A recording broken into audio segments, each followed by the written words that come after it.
Ok, donc on l'a refait. Épisode 3, live coding. J'ai pas mis genre le titre, évidemment. On va faire ça tout de suite. Donc pour ceux qui auraient éventuellement loupé les épisodes précédents, l'idée de ce soir c'est que on découvre un petit peu comment ça se passe en Haskell avec des choses assez terre à terre. On va pas faire du Haskell de haute volée, on va faire des choses élémentaires en essayant d'être raisonnable, de pas chercher des tournures compliquées, de ne pas chercher des librairies trop compliquées, même si la semaine dernière je vous ai fait du Servant. Mais l'idée c'est de vous donner un petit peu goût à ça. Et pour ce faire, on a comme exercice un petit peu en fil rouge l'idée de enrichir ce stream avec, dans un premier temps, le nombre de spectateurs actifs qui est affiché sur votre écran en bas à droite. Il faut savoir que ceci, eh ben, c'est possible avec les API Twitch, les API de Twitch. Donc API JSON, REST, blablabla. Enfin bon, le classique, tout le monde connaît ça, on a l'habitude. Et donc on a codé, premier épisode, on a codé un petit parseur de la réponse de l'appel d'API qui nous intéressait. Et au deuxième épisode, on a remplacé le script curl par un appel d'API HTTP directement en Haskell. Et donc en fait, l'idée c'est que quand on fait une scène dans OBS, et ce que vous voyez à l'écran c'est une composition avec OBS, le texte qui est en bas à droite, il peut être soit écrit en dur, soit lu depuis un fichier. Et donc le script, le petit programme qu'on a écrit en Haskell, lui, va interroger les API de Twitch et écrire, mettre à jour ce fichier en remplaçant son contenu. Et jusqu'à présent, cette mise à jour, elle a été faite non pas en Haskell, mais dans le script, un petit script utilitaire en shell, en bash, qu'on avait écrit un peu à l'arrache, et qui ressemblait à ceci. Donc ça, c'était à l'issue de la semaine dernière. Donc on a notre programme, on l'exécute avec, on le compile et on l'exécute avec Stack. Et donc on pourrait se compiler et installer dans notre pass global cet exécutable-là. Quand on fait ceci, ça s'évite de polluer son pass de façon un peu superflue.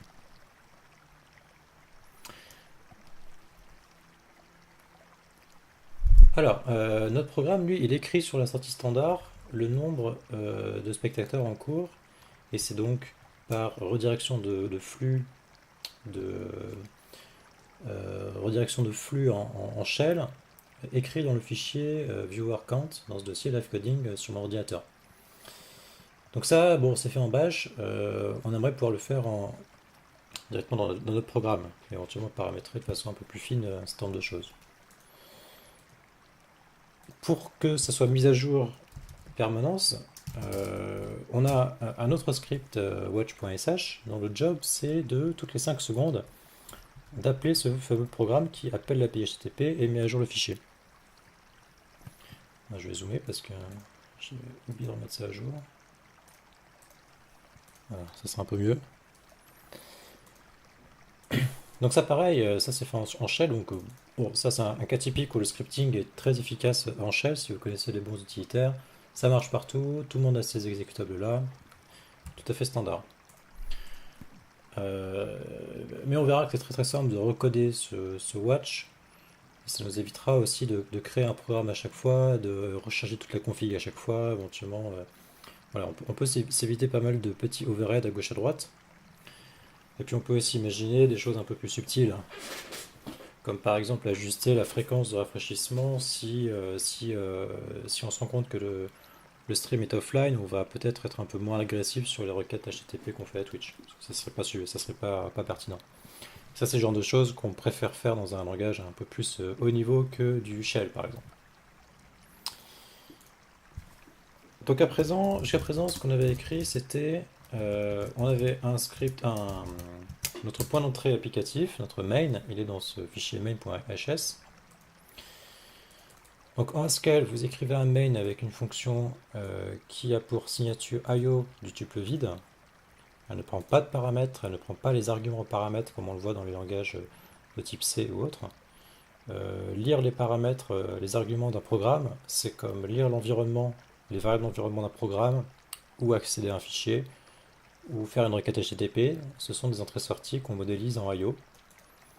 Et donc, avoir les arguments d'un programme, c'est pas plus pertinent qu'avoir ces variables d'environnement. Donc, il n'y a pas vraiment de raison que ça soit une partie significative de la signature de la fonction principale. Le point d'entrée d'un programme Haskell, c'est une fonction I/O du tuple vide.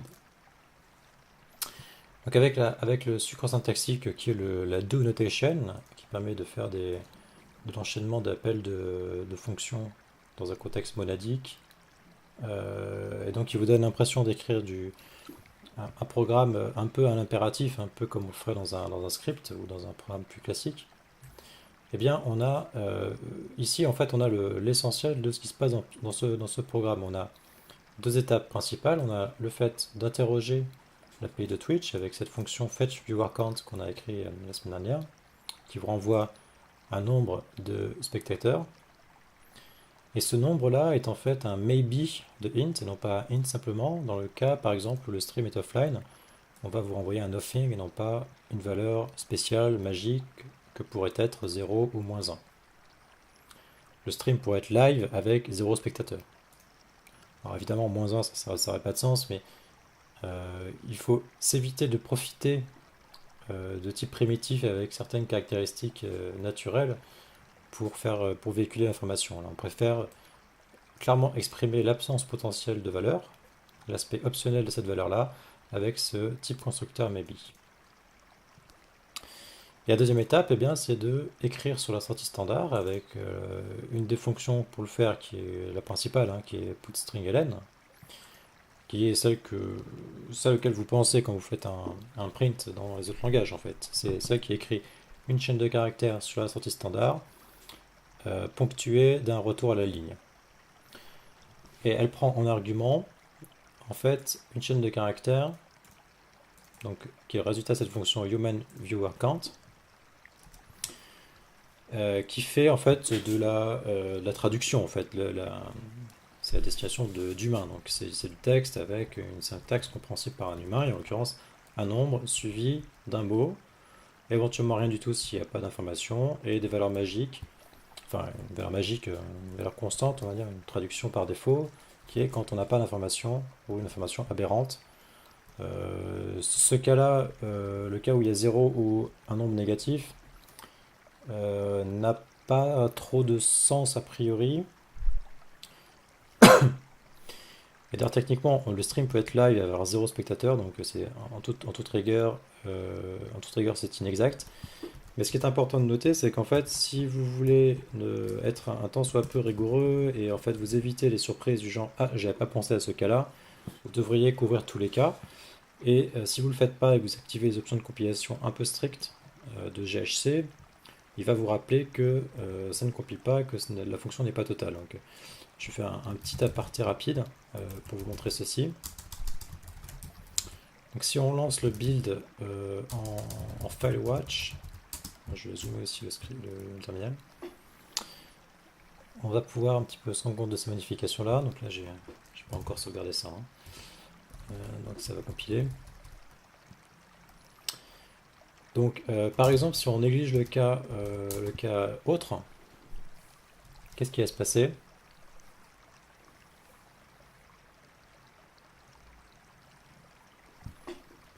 Il semblerait que je n'ai pas mis les options de compilation strictes, donc ça c'est une mauvaise habitude.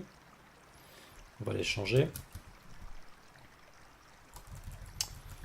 On va les changer. Alors j'ai un petit doute sur la syntaxe, mais en fait on peut l'activer au cas par cas avec l'option pédantique.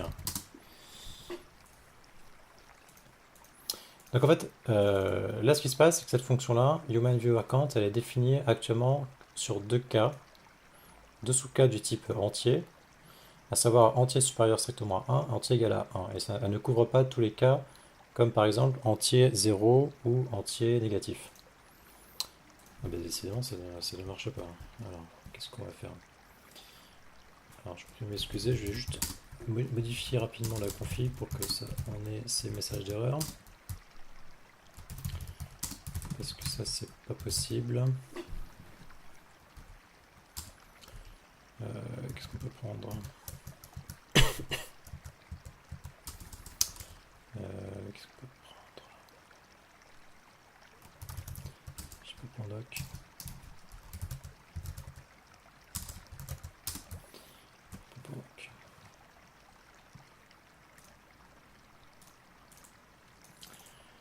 Voilà, donc ce qu'on veut, c'est les options de compilation de GHC strict sur la libre et sur l'exécutable.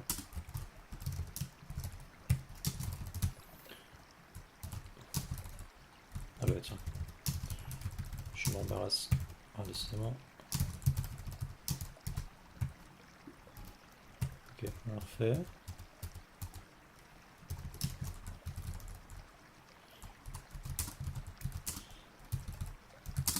Voilà, qui devrait aller un peu mieux.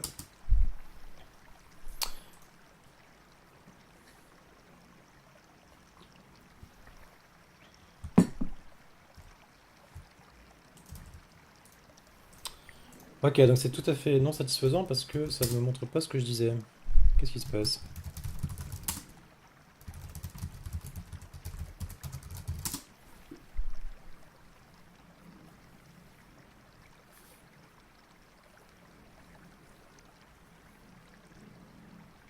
Voilà, voilà qui est mieux.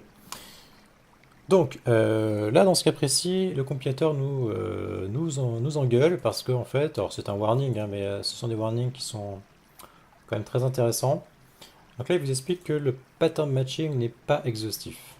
Euh, et notamment, en fait, dans le cas, en fait, il nous dit qu'il manque un cas qui est just underscore. Donc underscore, c'est sur les paramètres d'une fonction underscore, ça permet de capturer toutes les valeurs possibles de ce paramètre-là. Donc en fait, ça sert aussi de cas attrape-tout. Donc on pourrait par exemple dire, je remplace, et même que ce soit dans le just ou en cas général, si je remplace, si je gère le cas just i pour i supérieur à 1 ou i égale à 1, et que j'ai un cas qui couvre tout le reste, normalement ma fonction devient totale. Elle est totale au sens où elle est définie pour toutes les valeurs possibles de tous les paramètres de la fonction. Et donc c'est une question de cardinalité des paramètres, hein, qu'on considère. Et là en l'occurrence notre paramètre c'est un maybe de int. Donc int c'est alors j'ai toujours un doute, hein, sur la taille des entiers, mais bon c'est des entiers positifs et négatifs. De tête ça doit être jusque de 4 milliards de valeurs possibles. J'ai toujours un doute.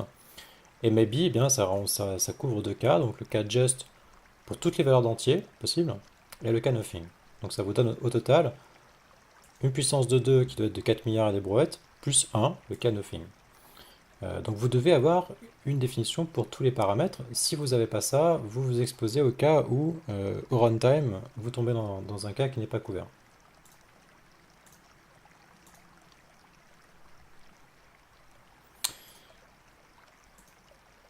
Donc ce qu'on peut déjà un petit peu corriger, c'est par exemple...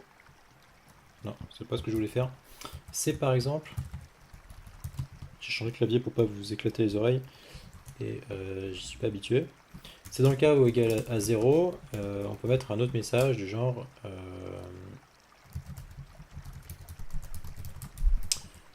ceci.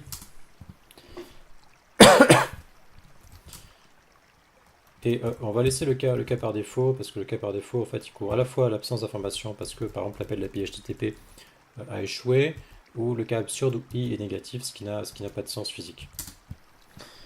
Voilà, donc ça c'est quelque chose qui est assez intéressant avec le compilateur Haskell, c'est sa capacité à vous protéger de cas auxquels vous n'auriez pas pensé, auxquels vous ne penserez peut-être pas naturellement. Donc c'est quelque chose dont on cherche à se protéger dans les tests, traditionnellement, euh, avec toujours le même biais qui est les tests souvent sont écrits par des humains, et ils font des hypothèses, ou en tout cas ils se limitent, ils sont un peu moins naïfs qu'un ordinateur, et du coup les tests eux-mêmes ont à peu près le même défaut aussi, de tomber dans les cas positifs et de ne pas penser aux cas un peu bizarres, voire aux cas normaux, mais d'erreurs auxquelles on n'a pas forcément, par flemme, envie de prêter attention. Donc ça c'est toujours intéressant, ça vous permet de faire des refactoring sans trop réfléchir. Et quand je dis sans trop réfléchir, il ne s'agit pas d'être bête, hein, il s'agit juste de ne pas passer de l'énergie et de la concentration sur des choses qui n'en valent pas la peine, parce que tout simplement une machine peut le faire à votre place de façon tout à fait précise. Voilà, donc voilà où on était la semaine dernière. La fonction fetch reorg si vous voulez acheter un œil, allez sur GitHub, tout est sur GitHub. Et, euh, et voilà, je laisserai jeter un œil, ce sera plus simple. Je fais une pull request à la fin à la fin du stream de ce qu'on a vu. Et le principe, c'est que je ne touche pas au projet en dehors du live coding. Donc, même si des fois ça me démange, je ne fais pas de changement en dehors du stream. Donc, ce stream devrait suffire si vous avez la patience de revoir toutes les vidéos pour permettre de comprendre où est-ce qu'on en est arrivé après un petit paquet d'heures de travail. Cependant, et ça sera la petite nouveauté de la soirée, voilà, la demi-nouveauté de la soirée, cependant, j'accepte les pull requests et le projet est du coup de fait open source. Et pour l'instant, seul ce cher Paul s'est porté volontaire pour contribuer. Et ce soir, on va pouvoir inaugurer une petite séquence que j'appelle le courrier du relecteur. Donc, hommage au courrier du lecteur. Le courrier du relecteur où on va aller, où je vais jeter un petit coup d'œil à la pull request, éventuellement faire des commentaires, et en profiter pour expliquer un petit peu ce que j'en pense, ou peut-être sur un aspect review. Qu'est-ce qu'on peut considérer dans une review, dans une code review, quand on prend du code Haskell. Alors, c'est pas forcément spécifique au Haskell, il y a quand même des choses qu'on regarde. Il y a surtout des choses qu'on ne regarde pas quand on regarde du Haskell, parce qu'en fait, le compilateur nous donne beaucoup d'informations et la garantie de ce genre de choses. Donc la review qui consiste à éventuellement être un garde-fou humain complémentaire au travail du développeur principal, c'est beaucoup moins justifié en Haskell. Il y a quand même des choses sur lesquelles ça mérite de se concentrer, mais elles sont beaucoup plus abstraites et beaucoup plus sur du nommage ou de l'expression qu'autre chose. Donc, par exemple, ce cher Paul nous a proposé deux petites modifications qui lui semblaient intéressantes. Un petit mélange d'anglais et de français. Euh, et donc, sa modification, en deux mots, c'est de séparer des responsabilités entre l'API, donc définir ce qu'il entend par API, là j'ai un petit doute, et le parseur. Donc, qu'est-ce qu'il a modifié? Il a modifié le point d'entrée de notre applicatif et le parseur. Donc, le parseur, qu'est-ce qu'il y avait dedans?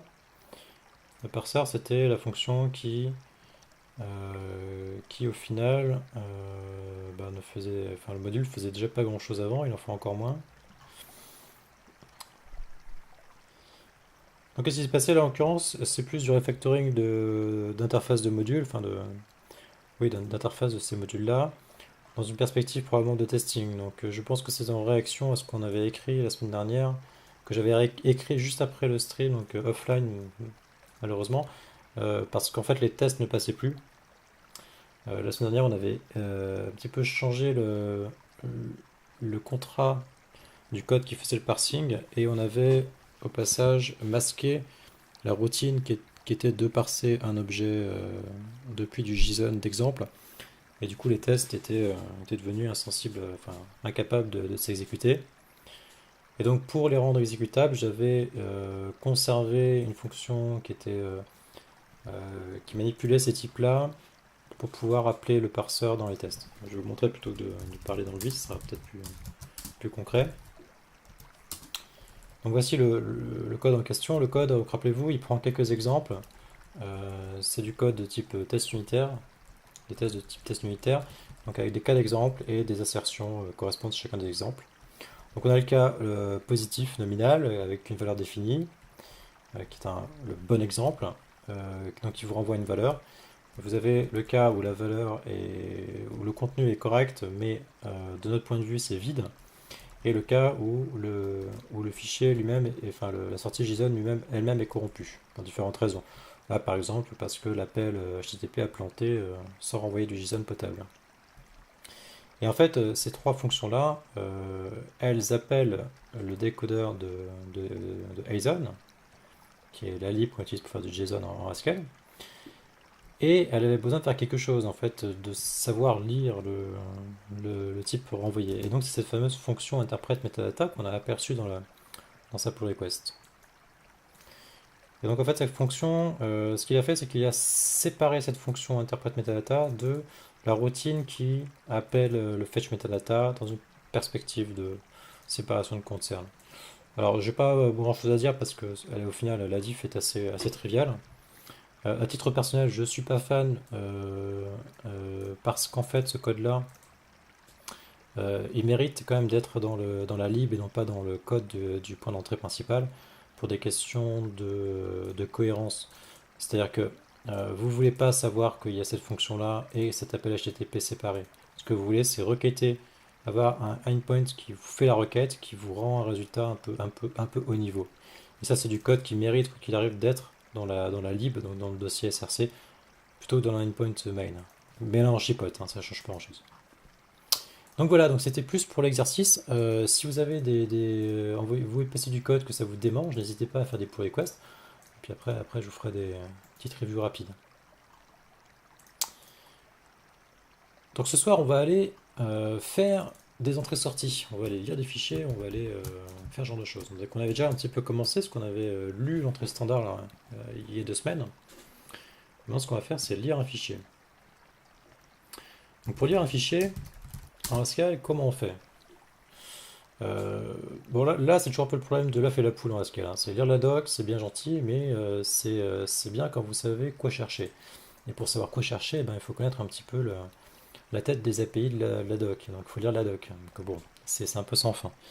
Donc ça c'est un peu le biais de beaucoup de langages quand vous les connaissez pas. Mais c'est particulièrement le cas en Haskell, je trouve. L'aspect découverte, auto-découverte des API existantes est un peu laborieuse si on n'est pas, si on n'est pas, on n'a pas été un peu briefé en amont. Donc je ne saurais que recommander les bouquins qui circulent. Il y a 3-4 très bonnes références sur le sujet.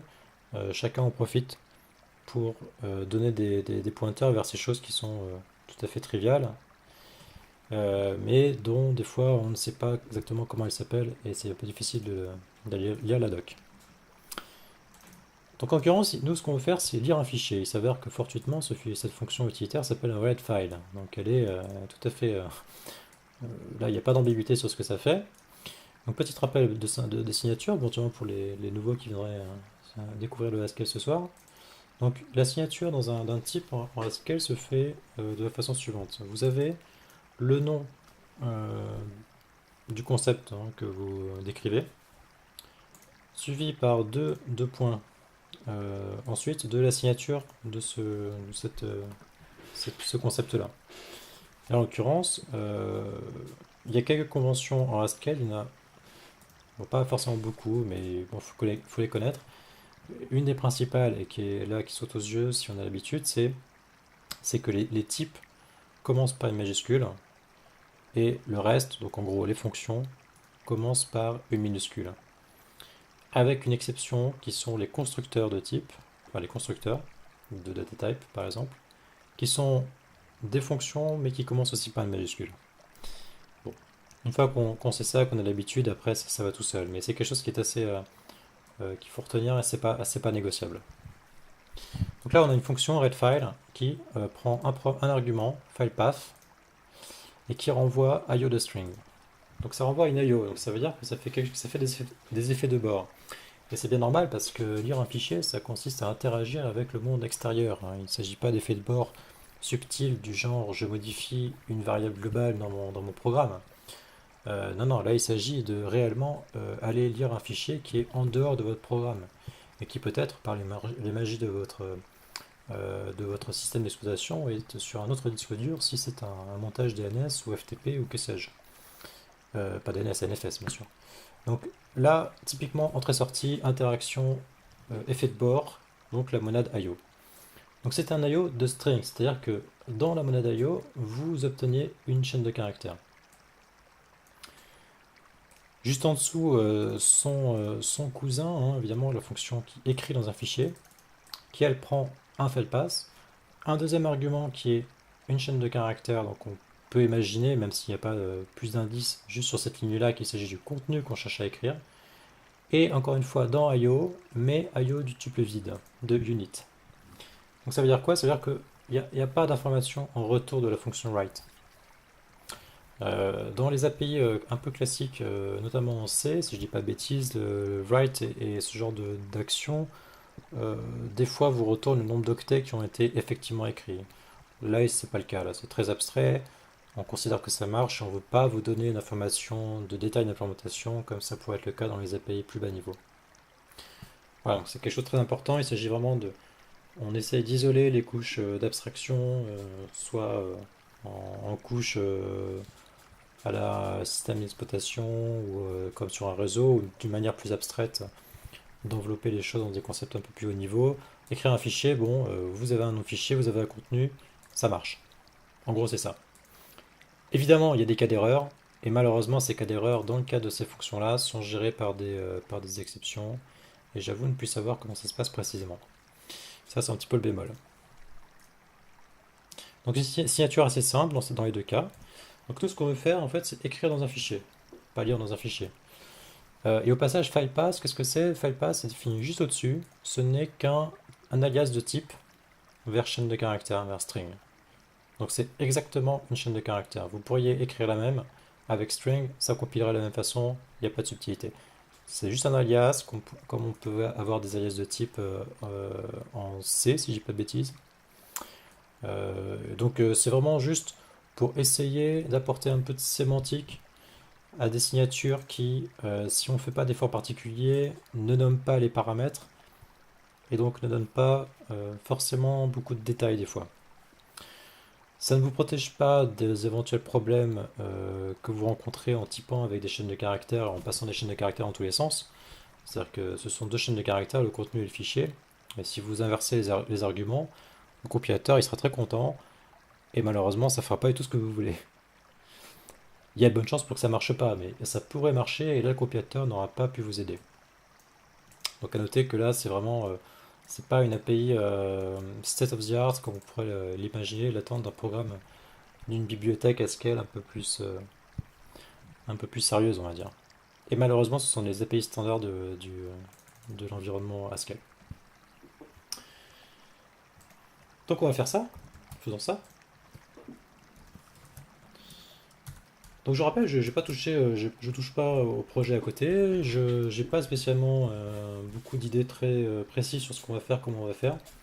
Donc j'ai écrit ici ce soir avec certes ma propre expérience des bibliothèques Haskell, du langage ou des erreurs de compilation, mais sur ce qu'on doit faire réellement, bah, je le fais au fil de l'eau comme je le ferais euh, dans un contexte traditionnel et typiquement au travail toute la journée.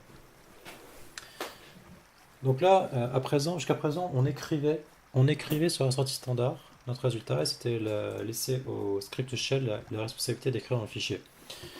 Donc, quelque part, il faut remplacer ceci par une fonction qui est écrite dans le fichier. Donc, on avait vu que c'est ça qui nous intéressait. C'était la fonction writeFile.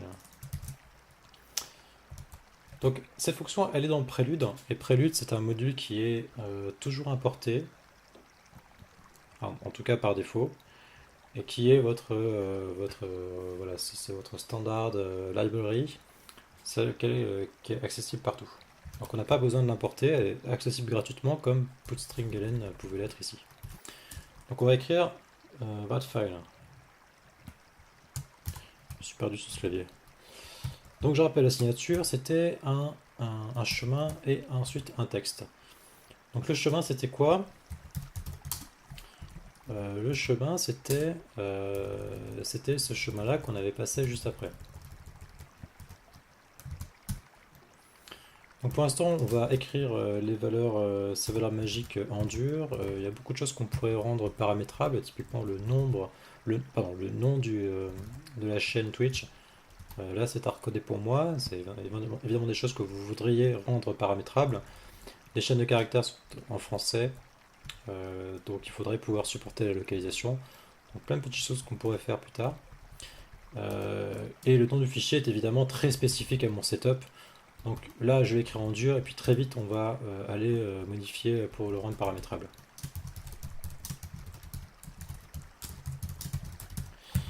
Donc elle prend deux arguments, donc il faut que j'enveloppe ce bout de texte entre parenthèses. Et la fonction writeFile, elle renvoie IO du tuple vide, donc ça devrait compiler. Est-ce que ça va marcher, c'est une autre histoire, mais en tout cas au niveau de la compilation, ça devrait être bon.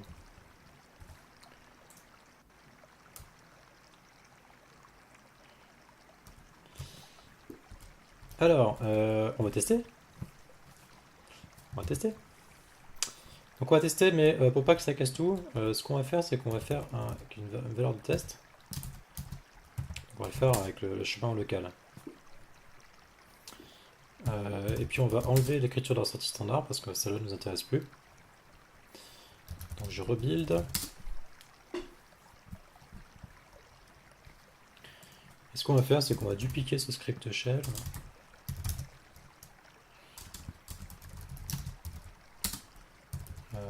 Et du coup, on va arrêter de rediriger la sortie standard. C'est juste pour s'éviter de se prendre la tête. Et pour avoir des messages dans la console qui sont un peu plus courts, ce qui est plus agréable à lire pour vous. Qui n'est pas exécutable, il faut que je le rende exécutable.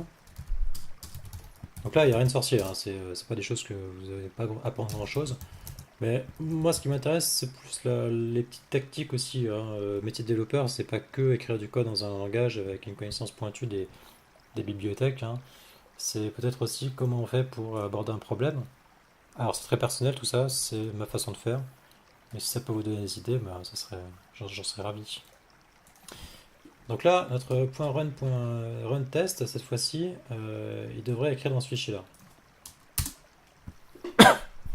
Donc déjà, il n'y a pas de message d'erreur, a priori ça va marcher. Ça va bien créer un fichier view account en local. Et pour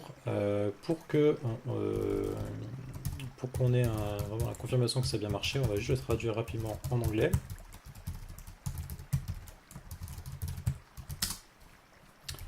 On va le compiler.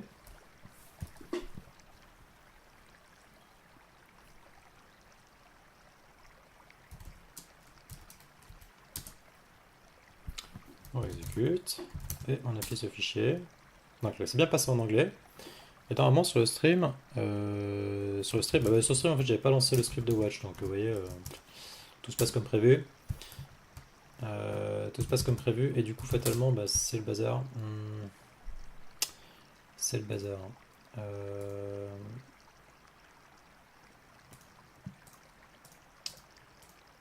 C'est le bazar. Ouais, c'est un peu les limites de l'exercice, hein. C'est que là je suis j'ai deux versions, une version de dev en local et une version plus bêta aussi enfin la version de prod entre guillemets en local. J'ai deux environnements sur ma machine, ça va le faire. Bon tant pis, on va négliger ça. Et on va, puisqu'on a vu que ça marchait, on va en profiter pour se servir de cette version là, et puis tant pis, hein, on va dire que ça marche. Donc nous on modifie le fichier qui est dans le dossier, qui était ici. Ça je veux, pas celui-ci que je veux. Donc dans ce fichier là, donc on va remplacer le chemin, corriger le chemin. Alors je ne vous cache pas que j'ai toujours un doute sur le fait que ce TID, qui est un alias vers le home, mon home courant sur l'utilisateur, soit bien géré par la fonction writefile. À mon avis ça ne marchera pas. Et probablement qu'il va chercher à me créer un dossier tilde en local.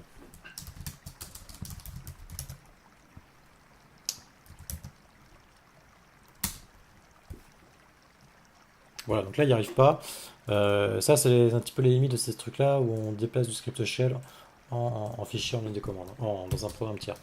Donc là tant pis, ce qu'on va faire c'est qu'on va aller lire le home depuis l'environnement. Donc en fait, l'environnement, la home, vous l'avez dans la variable environnement, si je dis pas de bêtises, qui est bien, qui devrait être ceci.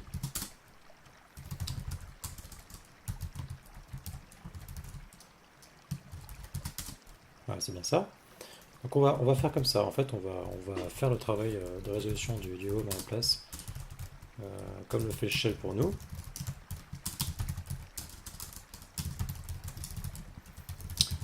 Et donc getEnv, bah, écoutez, ça fait ce que ça dit, hein. Il n'y a pas de surprise. On avait, si je me souviens bien, déjà utilisé ça la semaine dernière. Donc vous ne devriez pas apprendre grand chose encore une fois. Donc là ça compilait, mais il m'a dit que le home que j'ai assigné, enfin getEnv home que j'ai assigné à home n'est pas utilisé. Donc là encore, c'est une petite aide dont on peut satisfaire. À noter que c'est le genre de choses que traditionnellement on confie à un linter. Et bien ça, c'est vérifié par le compilateur. Et c'est vérifié parce que la portée des références est garantie en Haskell, parce qu'en fait, elle ne peut pas dépasser la portée de la fonction. Il n'y a pas de, on ne peut pas agir en dehors de la signature de la fonction. Donc c'est très facile pour le compilateur d'avoir une idée très précise de qui fait quoi, où est-ce que c'est utilisé, et donc de compter les références vers les différents bindings que vous avez créés.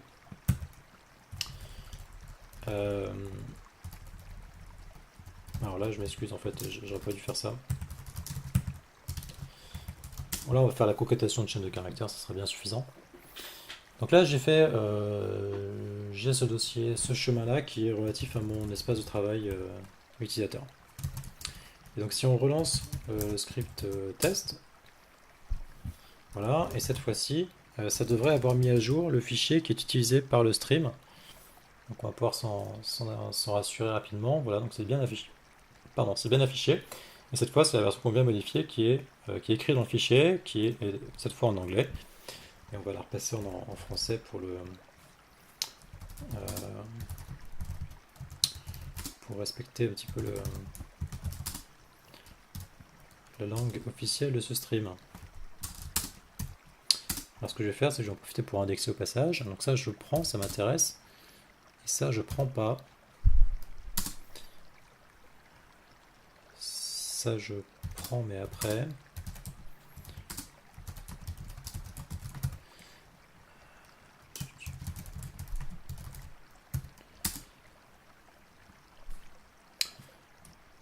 J'ai pas modifié ce fichier run, donc on va le modifier tout de suite.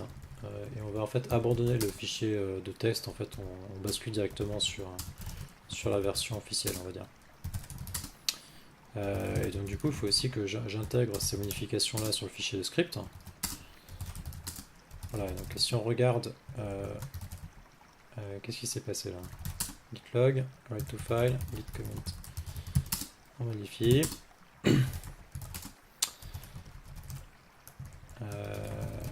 Et donc là, ce qu'on a modifié, c'est qu'on a lu l'environnement pour avoir l'espace de travail courant, et on a ensuite écrit dans le fichier à la place du put singular. Donc rien de bien compliqué, hein. Là on n'a pas fait des choses très compliquées. Et je vais juste rajouter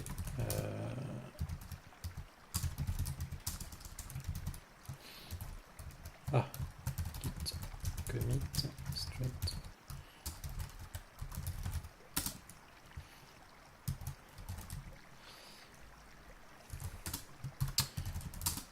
Voilà, et en fait les autres diffs qui restent, c'était les diffs on avait changé le local en anglais, mais ça là je vais les rebloquer. On supprime le fichier viewer count dont on n'a plus besoin. Bon, tout ça c'est du git. Si vous avez des questions, je peux vous expliquer rapidement, mais c'est pas forcément l'objet. Je vais rapidement me rebase aussi parce qu'en fait la branche en question elle avait été mergée en grande partie. Donc je me rebase. J'en profite pour laisser mes scripts. Ah, le script run.sh n'était pas commité, très bien. Il était commité dans un commit local, excusez-moi. Je suis navré. Bon là je fais ma résolution de conflit, c'est pas forcément très palpitant. Voilà, on va juste vérifier du coup que c'est toujours ce qu'on veut. Tac tac, évidemment il a perdu la modif. Hop.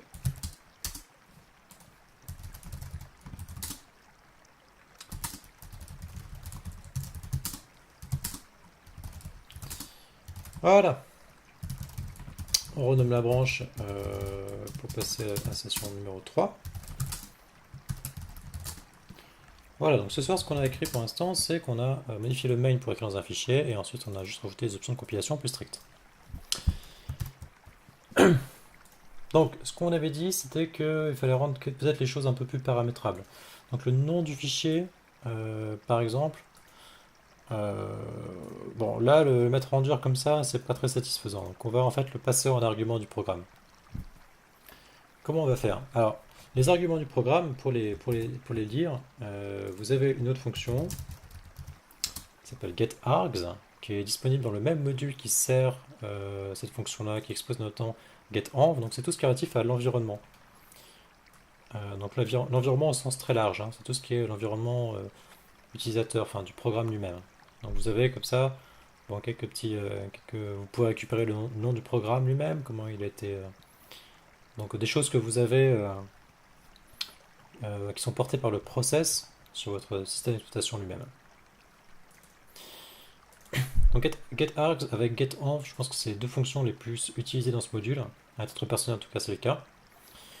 Et getArgs, lui, est encore une fois une fonction avec des effets de bord, donc dans la monade IO, et qui renvoie un tableau de chaîne de caractères. Donc un tableau éventuellement nul, éventuellement vide. Donc ça correspond aux arguments d'un programme, aux arguments qui ont été passés au programme. Donc là, en l'occurrence, pour l'instant, on n'en a pas, on n'a pas d'argument au programme. Si on voulait en rajouter, ben, il faudrait faire des choses comme ceci, avec les règles traditionnelles de groupage avec des guillemets pour éventuellement supporter les espaces, mais ça c'est votre shell qui fait ça et non pas spécialement Haskell ou votre système d'exploitation. Donc ce qu'on va faire, c'est récupérer les arguments, getArgs, on va les mettre dans une variable. Enfin, une variable, c'est pas une variable, hein, mais on va les binder, on va garder une trace. Ah non, ça c'est pas une bonne idée du tout. On va ensuite donc on importe la fonction getArgs. Et qu'est-ce qu'on veut faire? Ce qu'on veut, c'est avoir ce chemin-là. Donc comment on va faire? Nous, ce qu'on veut, c'est le chemin, ce chemin-là, qu'on peut nommer par exemple output pass.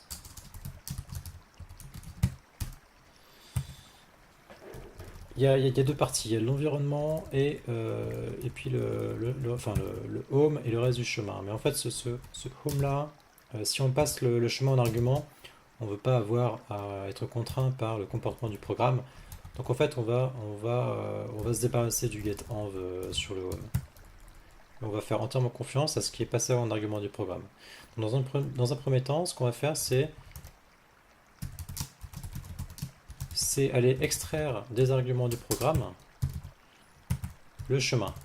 Donc je redéplace juste le code pour que ce soit un peu plus structuré, mais ce qu'on peut, disons que ce qui se passe, c'est vous faites un getArgs qui fait de l'IO, qui aura un tableau de chaîne de caractères, et ensuite vous allez interpréter cette chaîne de caractères pour aller extraire la valeur qui vous intéresse. Et à ce moment-là, vous allez exprimer votre syntaxe des arguments de votre programme. Donc on va remettre le build pour juste poser de questions.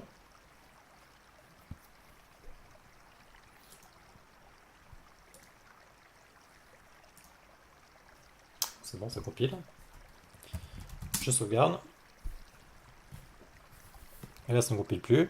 Mais qu'est-ce qui lui manque? En fait, il lui manque une fonction getOutPutPass qui prend en argument un tableau de chaîne de caractères et en sortie.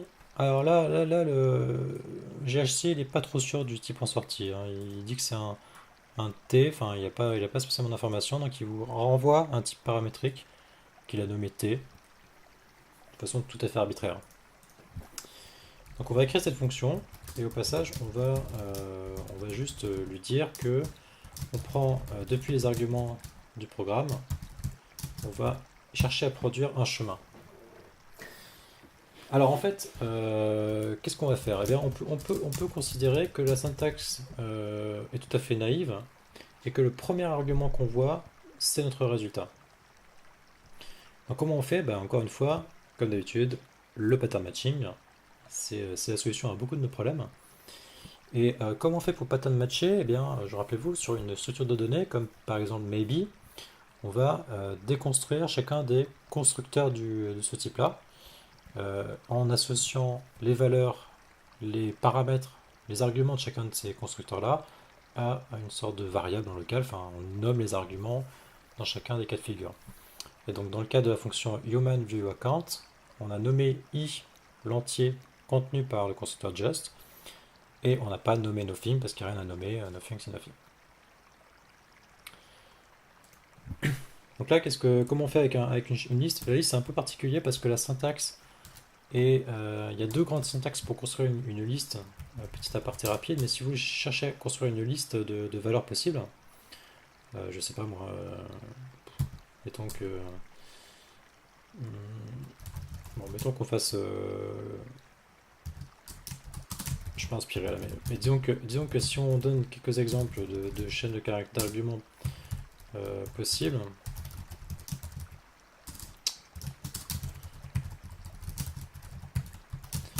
Pour construire une chaîne de caractères, vous avez deux stratégies, enfin deux options.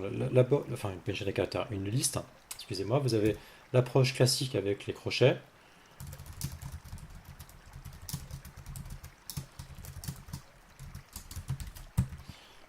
Ça, c'est la version que vous connaissez tous, vous ne serez pas surpris. A noter qu'en Haskell, la version sur plusieurs lignes de caractères, plusieurs lignes, pardon, on la représente comme ceci, ce qui est vraiment pas enfin pas classique. D'habitude, on met les virgules après. On fait un retour à la ligne après la première braquette. On va dire en langage classique, vous feriez ça. En Haskell, on met les virgules avant et on place le premier argument sur la première ligne.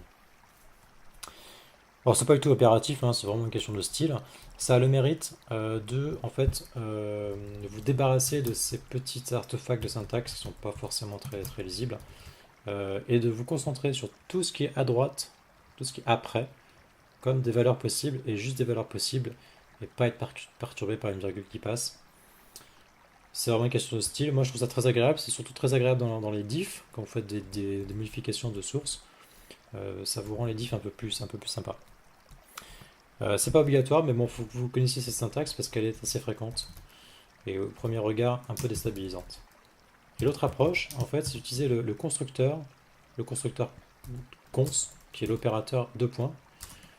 Et donc là, cette fois-ci, ce qu'on fait, c'est qu'on met, c'est un opérateur, donc c'est une fonction à deux arguments, et opérateur parce que c'est un symbole. Et donc comme le plus, vous faites A plus B, et vous ne faites pas plus A et B, là, on met le deux points après le premier argument, entre ces deux arguments. Et donc vous faites arg, le premier argument qui est votre string, suivi de quoi? Suivi d'une autre liste. Et donc en fait, les listes en Haskell sont construites avec une tête, qui est le type concret contenu par la liste, suivi de la liste de queue. Vous avez la tête, le type concret, suivi d'une liste de ce type concret. Donc c'est une construction récursive avec un opérateur binaire qui est le deux points. Et donc à la fin, parce qu'il faut bien une fin à cette liste-là, vous allez ponctuer votre liste par constructeur cons par la liste vide que l'on a créée avec crochet-crochet. Donc pourquoi je vous parle de ça? Parce qu'en fait, quand vous faites du pattern matching sur une liste, vous avez besoin de connaître cette syntaxe pour comprendre ce qu'on fait dans le pattern matching. Parce que ces deux syntaxes sont deux constructeurs acceptables et donc éligibles au pattern matching. Donc on peut dire laquelle on va prendre. Eh bien si on veut qu'on retienne le premier argument du fichier, eh bien cette syntaxe-là sera plus agréable que l'autre. Pourquoi? Parce que cette syntaxe-là vous permet en fait de ne pas tenir compte de la taille de la liste, dans le sens où vous avez une autre liste derrière vous. Et cette liste-là, elle a une taille arbitraire, mais peu importe. Et donc dans la syntaxe du pattern matching, vous allez écrire par exemple quelque chose comme ceci. J'ai dans le premier élément de ma liste le chemin qui m'intéresse, suivi de, avec deux points, une autre liste que l'on ne va pas nommer, parce qu'en fait on n'a pas besoin de ces valeurs, et donc on va utiliser le underscore. Donc ça c'est une façon d'extraire le premier élément d'une liste. Évidemment il y en a d'autres qui sont un peu plus précises, au sens où quand on a... Enfin bon, celle-ci est tout à fait exacte, il n'y a pas de problème. Le seul cas, évidemment, et ça le compilateur va nous le dire, c'est qu'elle n'est pas totale. Donc cette fonction n'est pas totale. Voilà, le pattern matching n'est pas exhaustif. Et qu'est-ce qui lui manque? Il lui manque le cas où la liste est vide. Donc le cas où il y a... Ah non, non. Le cas où la liste est vide, eh bien, qu'est-ce qu'on fait dans ces cas-là? Qu'est-ce que je mets comme chemin? FilePath, c'est une chaîne de caractères, il faut que je mette une chaîne de caractères. Donc là, je suis un peu embêté. Donc en fait, ce que je vais faire, c'est que je vais gérer l'absence potentielle d'arguments. Non pas à ce niveau-là, je vais la retarder au code qui consomme cet argument-là. Donc je vais renvoyer un maybe de FilePath. Dans le cas où j'ai au moins un argument, je renvoie cet argument. Et dans le cas où j'ai rien, je renvoie la valeur non définie, nothing. Donc là, ça ne compile toujours pas, mais pour une autre raison, c'est que la fonction getOutPass n'a pas la signature que l'on attend ici. Alors, ce qui est intéressant de noter, c'est que output_pass, le binding let qu'on a écrit ici, ne précise pas le type qu'il contient. Cette expression est tout à fait légitime, elle est valable. Mais ça ne marche pas parce que là où on se sert de output_pass, dans la fonction writeFile, le premier argument est une chaîne de caractères, et donc là ça ne matche pas. Donc en fait le compilateur il a résolu le type de output_pass par la signature de la fonction writeFile, et à ce moment-là il vous dit que ça coince en fait. Donc il a essayé de coller les deux bouts et bah c'est pas les mêmes morceaux, ça rentre pas. Donc qu'est-ce qu'on doit faire? En fait, on doit gérer les deux cas. On doit gérer le cas où il y a une valeur et le cas où il n'y a pas de valeur. Et donc on peut le faire encore une fois, pas pattern matching. Et quand on veut le faire en ligne de commande, enfin pas en ligne de commande, excusez-moi, in place, on a l'approche avec le case of. Et donc le case of c'est le pattern matching, mais pas dans la signature de fonction, à l'endroit dans une expression tout à fait anodine. Les parenthèses sont superflues. Et dans le cas où on n'a rien, qu'est-ce qu'on fait? Eh bien, en tout cas, on ne va pas écrire dans le fichier, parce qu'on n'a pas de chemin vers le fichier, donc ça pose pas de problème. En revanche, on peut peut-être mettre un message d'erreur. Et on va mettre un message d'erreur du genre missing argument, output, pass, file name. Quelque chose comme ceci. Donc, est-ce que ça compile? Apparemment, ça compile. Waouh, ça compile. Donc là, on est content. Donc, essayons d'exécuter. Est-ce que le script marche encore? Le script ne prend pas d'argument dans l'état actuel des choses. Donc, si on exécute, il devrait nous engueuler. Et c'est bien le cas. Donc là, il nous engueule. Et donc là, on va mettre dans ce fichier, dans le source, dans le script shell, le chemin vers le fichier qui nous intéressait. Donc c'est un peu un retour en arrière. La différence, c'est que cette fois, le nom du fichier est passé en argument. Et plutôt que de faire une redirection pour que le script shell lui-même fasse l'écriture dans le fichier. Donc il n'y a pas tout à fait le même résultat.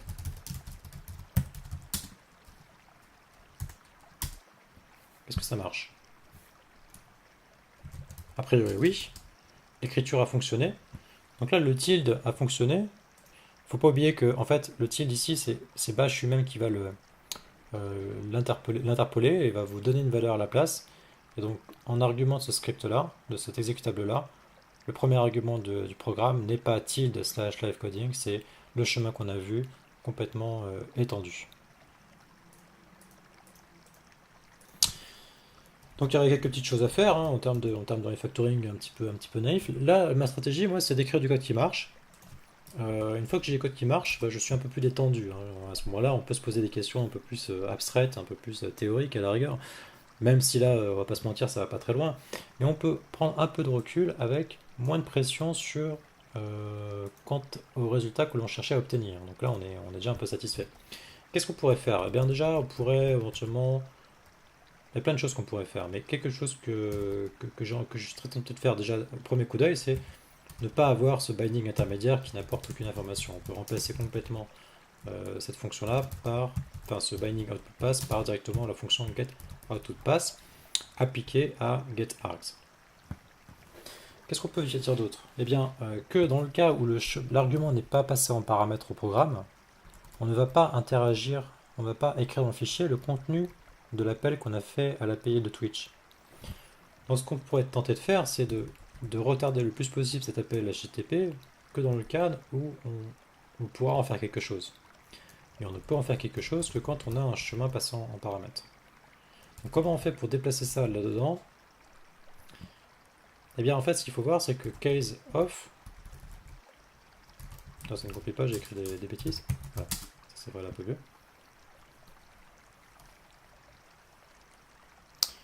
Case of, lui, en fait, il prend un certain nombre de cas possibles, hein, par pattern matching, et chacune des expressions qu'il construit, donc par exemple cette expression-là, ou cette expression-là, ont toutes le même type. Et quel est ce type? Eh bien, c'est le type de cette expression ici. Et qu'est-ce que c'est cette expression ici? Eh bien, c'est fatalement, déjà une IO, forcément, et c'est une IO du tuple vide, parce qu'on est dans la dernière expression de ce gros bloc do. Donc on n'a pas d'autre option que tout ceci, c'est IO du tuple vide. Et donc en fait, ici, on doit écrire une fonction de IO de tuple vide. Et on peut tout à fait écrire un petit do ici pour en fait retarder la lecture de l'API Twitch à ce moment-là et ne le faire que dans le cas où on aura un fichier dans lequel écrire. Donc ça nous épargne, d'appeler une API sur le réseau, et donc ça échoue plus rapidement. Donc là, ça compile toujours. Et je peux vous dire que si ça compile, c'est que ça marche. Donc c'est un petit peu le gimmick un peu absurde des fois de si ça compile, ça marche.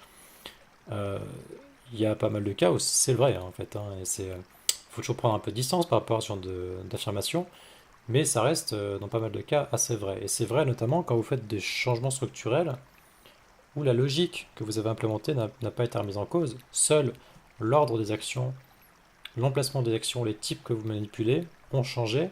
Et bien là, vous pouvez avec une assez grande certitude vous reposer sur le compilateur et sur ces messages.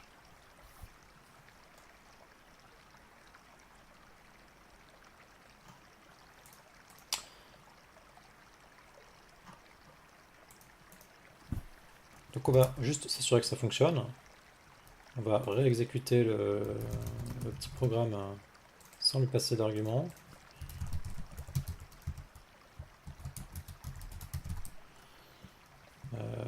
Mince, comment il s'appelle?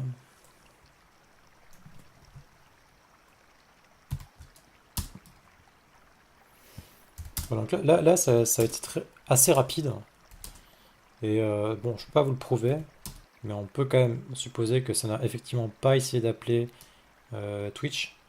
Et en fait, un autre indice, c'est que je n'ai pas configuré l'environnement dans ce script-là. Ça a été, donc mon shell n'a pas les variables d'environnement dont on a besoin pour appeler Twitch. Et par exemple, la clé d'API n'est pas configurée. Et si elle manquait, ça aurait dû échouer de façon plus agressive si on avait réellement tenté d'appeler Twitch. Donc là, on sait qu'on n'a pas fait l'appel d'API.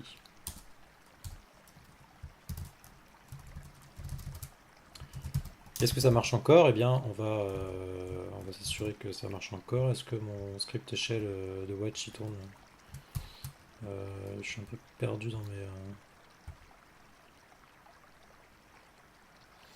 je suis un peu perdu dans mes terminals là. Bon, il n'y a pas de message derrière, donc a priori ça marche encore. Donc voilà, donc là on a fait une première partie. J'aurais évidemment d'autres choses à changer. Moi je suis pas fan du case off, donc là pareil, je vous laisserai si vous êtes curieux l'exercice hein, en fait, de transformer ça dans une série de fonctions qu'on va enchaîner par l'opérateur de binding à Haskell de monade qui est cet opérateur-là. Bon, ceux qui ont un peu d'habitude feront ça assez facilement. C'est un exercice vraiment, ce sont des gammes. Hein. Faire ce genre de choses, c'est faire ces gammes. Ça n'apporte pas grand-chose, mais c'est toujours intéressant. Et là, pareil, on pourrait transformer cette expression, ce doux syntaxique, en un binding d'action monadique avec cet opérateur, encore une fois, le chevron égal, cet opérateur de concaténation de monades.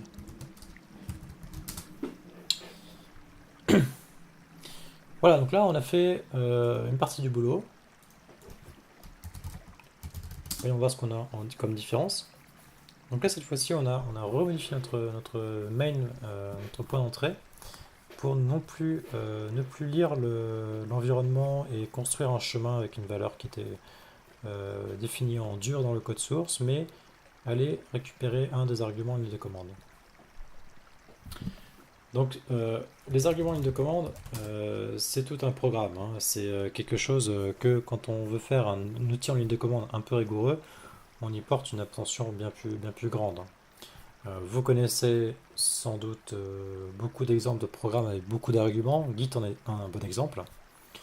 Et les arguments sont rarement indépendants les uns des autres. Notamment parce que vous pourriez avoir envie de nommer certains arguments, et dans ce cas-là, il faut les considérer deux à deux. Vous pourriez aussi avoir des flags qui conditionnent la suite, donc des dépendances entre les arguments. Donc en fait, si on veut exprimer une syntaxe un peu plus poussée sur les arguments d'un programme, eh bien, on est obligé de se poser des questions de type grammaire, d'expliquer, enfin de mettre à plat la grammaire de tous les arguments et de pouvoir, de façon autant que possible précise, expliquer en sortie quand les arguments sont invalides. Et ça, c'est quelque chose qui peut être assez délicat comme exercice. Je vous déconseille de le faire à la main. Il existe des bibliothèques pour faire ceci. Euh, voilà, donc la principale s'appelle opt-parse.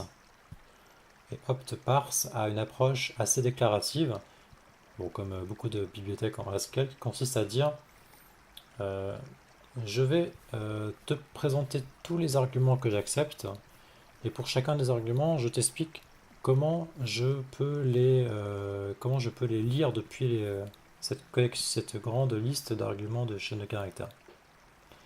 Et donc, par exemple, supporter des variantes comme la version courte d'une option, un argument avec des valeurs optionnelles derrière, la syntaxe avec le égal à la place du espace. Enfin bon, il y a plein de subtilités qui sont présentées par différents standards, on va dire pseudo-standards, que ce soit POSIX, GNU ou autre. Et donc en fait ça c'est quelque chose qui est assez pénible, pas très intéressant. Vous voulez vous reposer sur une bibliothèque pour le faire à votre place. Et en fait, en déclarant tous ces arguments, il vous donne aussi la possibilité pour chacun d'eux de mettre deux petits messages d'explication. Donc, ce qui vous sera affiché si vous avez le moins h, le moins help en argument acceptable de votre programme. Et donc, il va vous construire ça de façon un peu formatée, en alignant les arguments verticalement, des choses qui sont des fois assez pénibles à faire. Donc on va indexer ce qu'on a fait là, donc on rétablit ce script là, donc il n'est pas commité avec. Je vais le mettre après.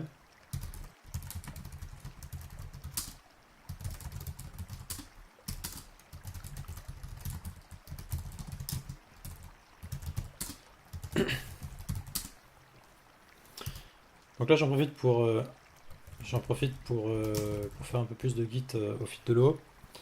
Parce que dans mon flow de développement standard quotidien, il n'y a pas. Enfin, j'attends pas 3 heures pour faire du Git, hein, normalement. J'essaie de le faire assez rapidement. À défaut de faire des commits fréquemment, je fais au moins de la diff assez fréquemment, du status pour avoir une idée de qu'est-ce que j'ai modifié, en l'occurrence rien du tout. Beaucoup de git diff, beaucoup de gitlog aussi pour comprendre où est-ce qu'on est arrivé déjà dans ce fichier-là. Donc vraiment en complément de mon travail de dev dans mon éditeur de texte. Voilà, ensuite ce qu'on peut faire en complément après tout ça, c'est cette lib-là, c'est opt parse applicative.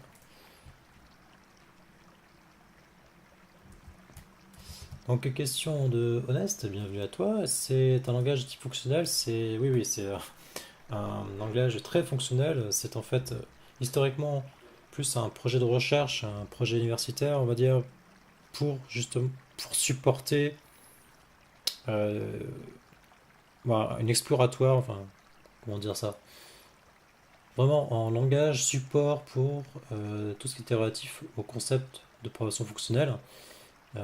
Et de fait, aujourd'hui, c'est celui qui est le plus souvent utilisé dans les papiers de recherche ou dans les blog posts pour présenter des concepts de programmation fonctionnelle ou de théorie des catégories. Non pas que ce langage soit très très fort en la matière, il y en a d'autres qui sont concurrents à lui et qui ont leurs avantages aussi, mais essentiellement pour des questions de concision, de précision du texte qui est affiché correspondant aux concepts qui sont manipulés. Et c'est notamment lié au fait que la syntaxe s'appuie beaucoup sur les espaces, ne mets pas de parenthèses pour les arguments d'une fonction, évite les virgules autant que possible. Et donc il y a assez peu de caractères à l'écran pour un même bout de code par rapport à d'autres langages. Donc maintenant ce qu'on peut faire, c'est rajouter le support de ce script watch.sh, parce que je rappelle que l'objectif ce soir, c'est de se débarrasser de ces deux scripts watch. Enfin, on va pas complètement s'en débarrasser parce que je vais juste garder le sourcing, mais ils étaient là l'un avec l'autre parce qu'il fallait bien avoir quelque chose pour tester. Donc watch, c'est un binaire que vous avez dans la plupart de vos distribs. Hein, c'est pas un truc que j'ai installé à côté, c'est pas un petit script Node.js, hein, c'est quelque chose tout à fait standard, très très très vieux.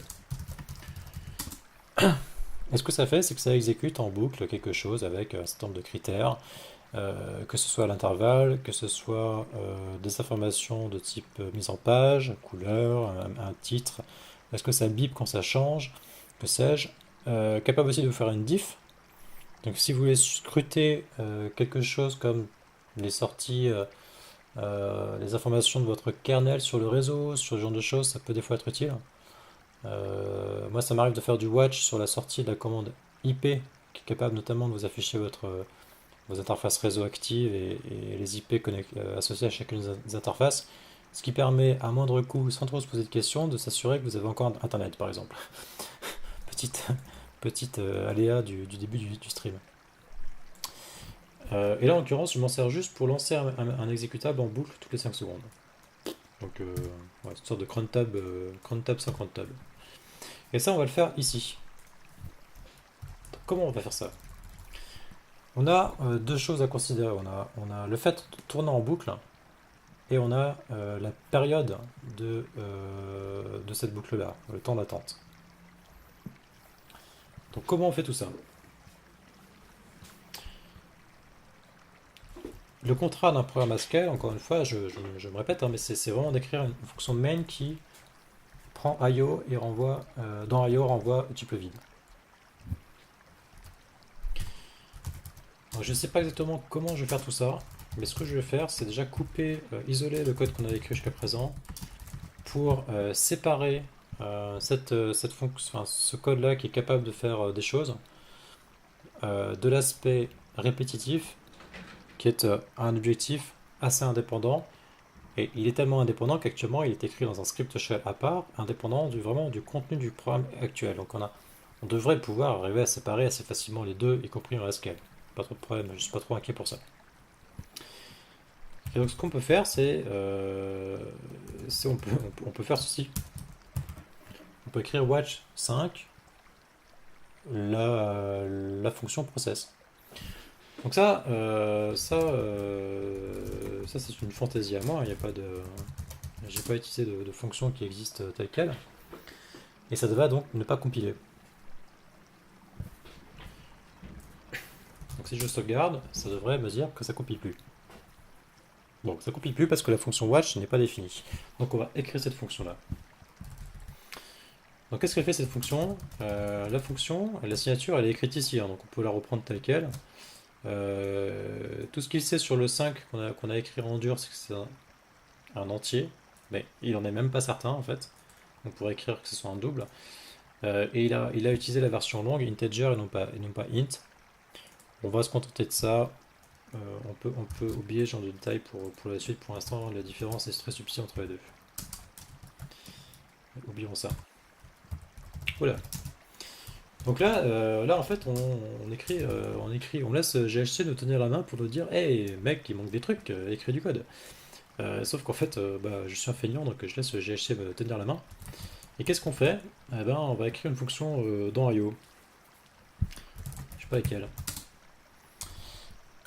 Alors ce qu'on peut commencer à faire, on ne tient pas compte du repeat et on va juste appeler l'action qu'on passe en paramètre pour l'exécuter en quelque sorte. Donc là c'est quelque chose qui peut paraître un peu surprenant, c'est qu'en fait on a passé en paramètre IO du tuple vide. Donc on peut en fait manipuler IO comme une valeur. Et c'est vraiment tout l'intérêt des monades qui modélisent les effets de bord, c'est c'est d'élever en valeur tout à fait anodine des choses qui sont, comment dire, qui sont un peu particulières d'ordinaire dans la plupart des langages. L'évaluation d'une fonction, le fait d'appeler une fonction, c'est des fois un peu particulier. Enfin, c'est une sémantique particulière. On dit à la machine de faire quelque chose. Alors, à ce qu'elle, on ne dit pas à la machine de faire quelque chose, on dit il faudra faire ces actions-là de façon successive ou en parallèle, par exemple. Et à un moment donné, ça sera évalué pour produire ceci. Donc, c'est pas quelque chose qui va être retardé, c'est pas différent de l'exécution d'un programme dans d'autres langages, hein. Mais dans la façon qu'on a de construire tout ça, il y a une différence un peu subtile. Donc ça se rapproche un peu des patterns comme par exemple en programmation objet de type commande, dans quel cas où en fait euh, vous manipulez une fonction comme une valeur. C'est quelque chose de très banal quand vous faites une interface graphique par exemple, où vous pourriez avoir envie d'associer une fonction à un bouton. Et une façon de faire, c'est de dire, bah, voici j'associe une commande qui, quand elle sera évaluée, donc l'évaluation effective n'est pas connue à l'avance, l'instant n'est pas connu, mais cette évaluation, ça correspond à cette fonction. Donc en fait, vous encapsulez cette fonction et vous lui dites, il faudra que tu fasses ça plus tard. Donc les callbacks, c'est la même chose, hein. Et sur une interface graphique, typiquement, on parle de callback. Et les callbacks ont un sens un peu plus précis, d'être appelé en retour, donc a priori avec quelque chose, donc des paramètres, et probablement aussi une valeur en sortie. Là, c'est vraiment la définition la plus large possible qu'on a ici. Donc si on fait ça, qu'est-ce qui se passe? Eh bien, si on fait ça, on va obtenir en fait la même chose qu'avant. Donc notre programme, en fait, il va pas tourner en boucle, il va tourner qu'une seule fois. Là, il a tourné. Donc il n'y a pas de feedback visuel sur ce qu'il a passé, sur ce qui s'est passé, mais il n'est pas en train de rester en train de tourner. Donc déjà, on peut ajouter un petit feedback.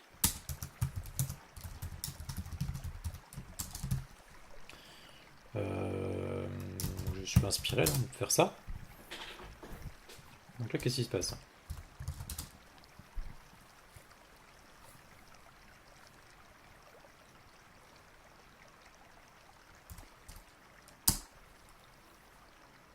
Donc voilà, donc là il a affiché point. Je vais juste le mettre après l'action pour qu'on se rende compte vraiment qu'en fait il s'est passé quelque chose.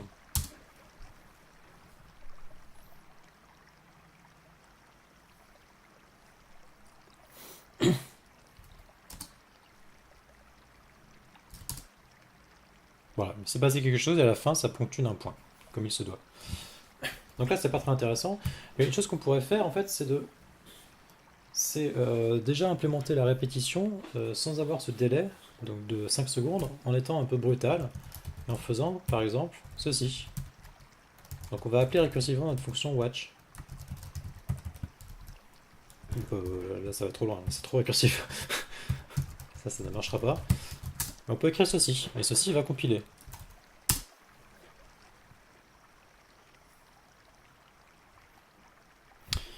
Et ceci, qu'est-ce que ça fait? Eh bien, ça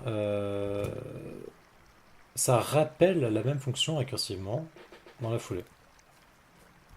Donc là, ce qu'on va obtenir, c'est qu'en fait, il tourne en boucle. Alors, le timing que vous observez est juste dû au temps de traitement de chacun des appels HTTP. Donc là, retour réseau, le parsing, et ensuite le fait d'écrire dans le fichier. Donc là, c'est un peu brutal, hein. Là, je pense que très vite, je risque d'épuiser euh, mes crédits sur l'API Twitch. Et donc, rajouter le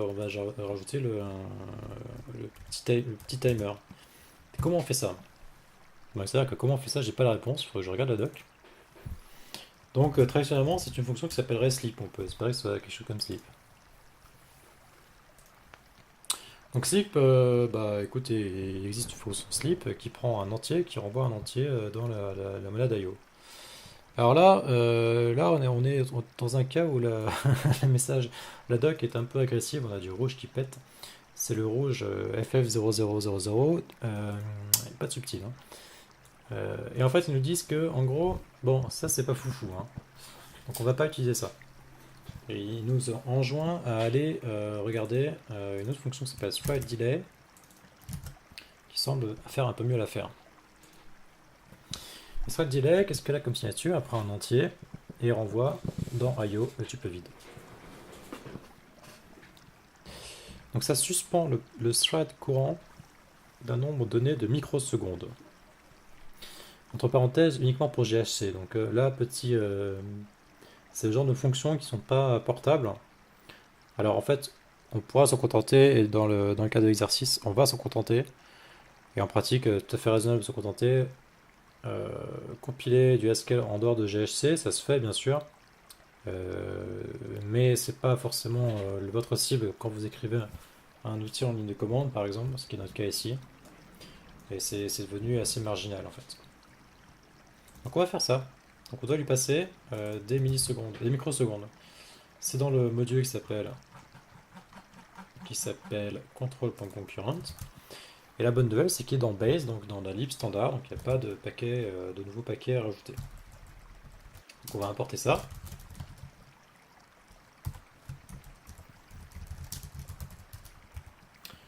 Toc. Et donc on va mettre du delay.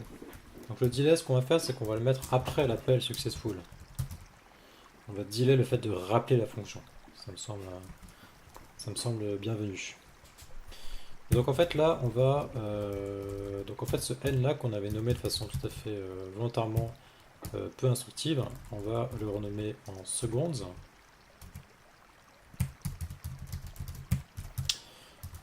Et on va convertir ces secondes en microsecondes.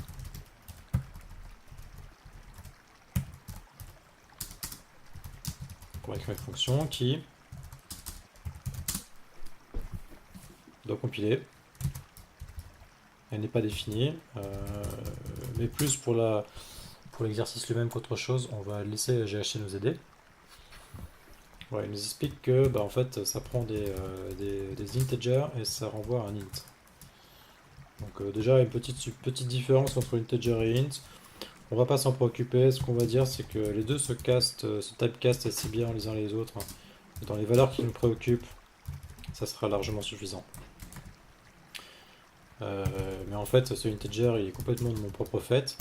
Et si on force à int ici, on devrait voir que ça fait int vers int. Voilà. Donc il sait que secondes sont des ints par la signature qui est ici, et il sait que le résultat est un int par la signature de thread delay. Donc des microsecondes, ce sont 1000 millisecondes, et les millisecondes, ce sont 1000 secondes. Donc une microseconde, 1 million une seconde égale 1 million de microsecondes. Donc là, ce que j'écris, c'est pas bon. Hein. Il faut convertir des secondes en millisecondes, en microsecondes, en multipliant par 1000 deux fois.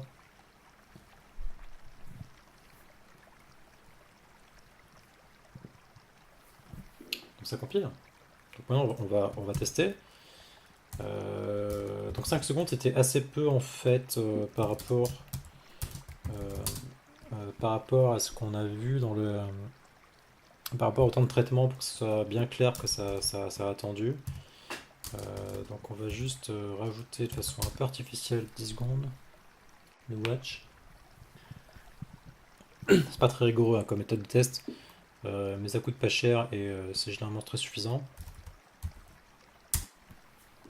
Hop, 2, 3, 4, 5, 6, 7, 8, 9, 10. Top, voilà. Donc là, on a un watch de 10 secondes. Donc là, on est content. Là, ça fonctionne. Non, je pense qu'en fait, Paul, le offline, c'est juste la valeur qui. Je pense que mon script. Ouais, soit si je me suis pris un timeout, un rate limiting, c'est bien possible. Mais t'as vu, ça marchait encore ici. Enfin, ça marchait encore ici, j'en suis même pas certain d'ailleurs. C'est possible que ça soit cassé à cause du fait d'avoir spammé un peu l'API. Je vais couper le script qui faisait le watch.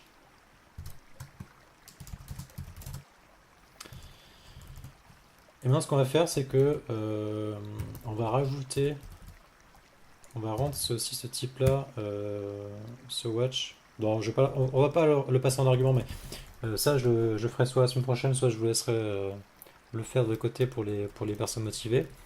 Mais de la même façon qu'on a lu le chemin vers le fichier depuis les arguments, on pourrait être très tenté de lire le temps de refresh depuis les arguments du programme lui-même et rendre paramétrable notre script. Même chose pour le nom de la chaîne qui est scruté. Tac tac tac. Qu'est-ce qu'on pourrait faire là concrètement? Qu'est-ce qu'on pourrait faire? Déjà on va indexer dans Git.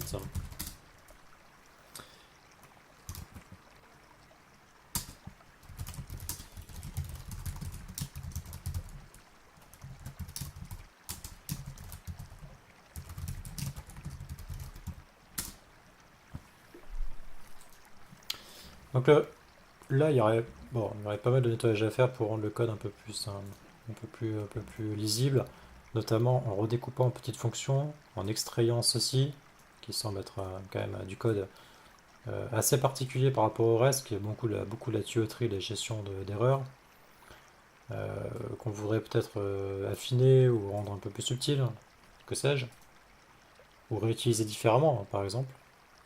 Ce code-là a une certaine logique, il a une fonction un peu propre. On pourrait aussi vouloir ne pas avoir à relire les arguments à chaque fois qu'on appelle la fonction process, et cette fonction est appelée toutes les 10 secondes. Donc ce qu'on pourrait faire, c'est avoir envie que ces arguments soient toujours là. Donc, on va faire ça, tranquillo.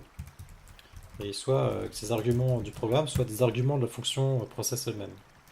Donc si on les extrait, qu'on laisse du code appelant la responsabilité de lire les arguments, on va pouvoir s'éviter des appels à getArgs toutes les 10 secondes.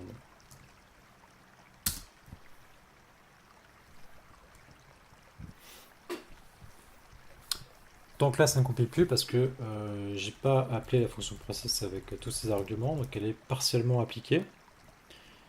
Et ça ne matche plus la signature, mais quelle signature ça ne marche plus? Ça ne matche plus celle-ci. Et le deuxième argument de la fonction watch attend IO de tuple vide, et non pas une fonction de tableau de string vers IO du tuple vide. Donc c'est ce que nous dit message d'erreur. Et il nous dit probablement que c'est parce que votre fonction n'a pas été appliquée avec assez d'arguments. Et c'est précisément ce qui se passe. Donc en fait on va isoler ici la lecture d'arguments et on va passer les arguments à la fonction process. Et là encore une fois, ce genre de cas aussi, ça compile, ça marche. Et je ferai un petit commentaire après. Voilà, donc ça compile, ça marche. Donc en fait, on a appliqué args à process, et donc process args devient ce qu'on a appelé ici action. Et en fait, ce code-là est complètement insensible à ce qui est concrètement fait ici. Et là, c'est un exemple typique de passage de fonction par valeur, de fonction d'ordre supérieur, où on a profité du fait que on peut les manipuler de façon indépendante. Ça marche aussi parce qu'on a modélisé des effets de bord IO dans une monade, donc c'est quelque chose qui a une valeur en fait, c'est une data structure quelque part. Donc, vous n'avez pas accès au constructeur de cette data structure, mais c'est de la donnée, ce n'est pas du code lui-même. C'est de la donnée qui représente les actions que vous voulez faire vers l'extérieur. Et donc vous pouvez les manipuler, les appeler une fois, deux fois, trois fois, de façon peut-être conditionnelle aussi, selon je ne sais pas, l'heure du jour. S'il est entre 9h et 23h, vous allez l'exécuter, sinon vous faites rien du tout. Ça peut être une possibilité aussi. Et donc ça c'est très intéressant parce que cette fonction-là, watch, est très indépendante et totalement indépendante du code qui est après. Et on pourrait la réutiliser, l'extraire et la réutiliser dans un contexte différent en changeant la valeur du nombre de secondes, le timer, et évidemment le code qui doit être exécuté toutes les n secondes. Donc là on s'épargne en fait, le fait de lire les arguments. En fait, en voyant ça, là, notre fonction process, elle se limite à un case, après application de la fonction getOutPutPass. Donc ce que je suis très tenté de faire là, et sauf si vous avez des questions très particulières sur ce qui a été fait juste avant, je vais continuer de façon assez naturelle. Et ce qu'on va faire, c'est qu'en fait, on va non pas avoir cette liste de strings qui correspond aux arguments en paramètres, mais directement le chemin optionnel.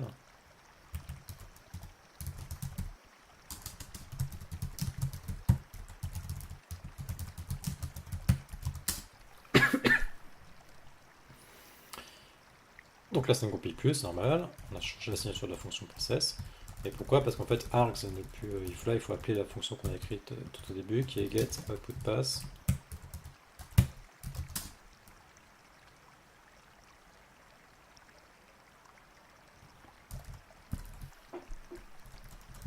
Voilà, et maintenant que ça compile, on peut faire un petit peu de nettoyage, un peu de cosmétique. Et en fait, ici, votre fonction process se résume à un case. Et donc, en fait, vous pouvez faire du pattern matching directement sur la signature, la définition de cette fonction. Donc, en l'occurrence, process est défini dans deux cas de figure. Le cas, il y a une valeur qu'on va nommer pass, qui est égale à ce qu'on a écrit ici. Tout ça.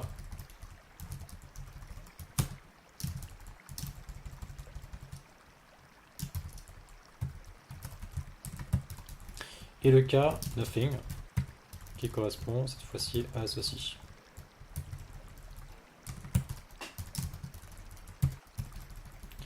Bon, là, c'est des questions de style. Moi, personnellement, je trouve que c'est plus lisible comme ça, parce que ça évite le cascade et des annotations qui sont des fois assez malheureuses, qui peuvent porter préjudice vraiment à la readability du programme SQL. Ça, c'est un des défauts qu'on peut avoir. C'est un défaut qui se contre très facilement en redécoupant en fonctions plus petites. Une pratique que je vous conseille dans n'importe quel langage, quel qu'il soit. Et après, pour les questions de style, dans la mesure où le cas nothing peut s'afficher assez facilement sur une seule ligne, je mets le cas multiligne le plus à la fin possible. Mais ça, avant, c'est des questions de style. Et puis après, si on est un petit peu maniaque, on peut aligner les arguments, enfin le signe égal. Et donc ça, encore une fois, ça c'est vraiment des questions de... C'est un pattern qui émerge en fait. Si vous avez l'habitude de le lire, vous voyez très rapidement, ah oui, ça a un maybe de quelque chose, bon, j'ai un cas positif, un cas négatif. Très bien, je m'arrête là presque en fait. Et si on est curieux de savoir qu'est-ce qui se passe en pratique, eh bien à ce moment-là, on peut se poser des questions un peu plus fines, genre, mais au fait, qu'est-ce que ça fait ce code-là? Et si on a été, encore une fois, un peu plus rigoureux et qu'on a extrait ça dans une fonction qu'on a nommée, ça rend les choses, un peu plus lisibles. Et donc, tout à l'heure, je vous disais qu'on voulait probablement extraire cette fonction, donc ça c'est tout à fait naturel. Mais faisons-le. Et là, le problème, c'est de nommer cette fonction-là. Alors, qu'est-ce qu'elle fait, ce bug de code? Qu'est-ce qu'il fait, lui? Il va lire et récupérer le nombre de spectateurs et l'écrire dans le fichier. Donc, on peut dire update your account, par exemple. Qu'est-ce qu'il prend en argument? Il prend le chemin. Alors, si vous ne savez pas qu'est-ce qu'il prend comme argument, ce que vous pouvez faire, c'est en fait, c'est retarder laisser le compilateur vous aider.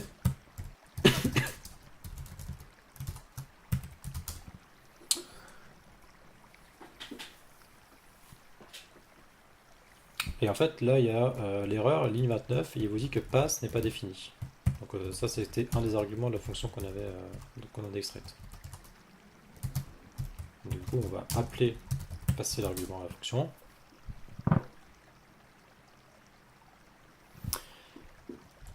Et là, les options de compilation un peu strictes m'invitent fermement à typer, à expliciter la signature de mes fonctions qui sont à la racine d'un module. Top level binding.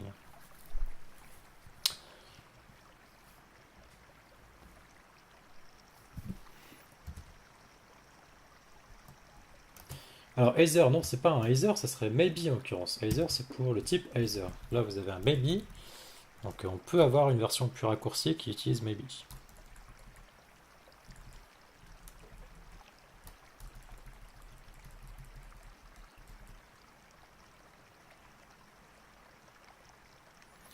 Bon, là, ça me semble pas mal, hein. Ça me semble pas mal, pas mal.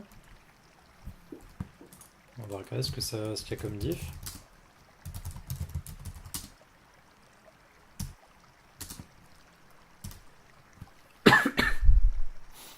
Donc là c'est le split en deux. Et on a séparé les arguments. Et bon, si je veux être vraiment pinailleur, je dirais qu'il faudrait que je coupe ce commit en deux, mais là j'ai la flemme. Et on va dire que c'était du pur refactoring, ce qui est la vérité. Donc on va relancer le fichier quand même, le script pour voir que ça marche encore.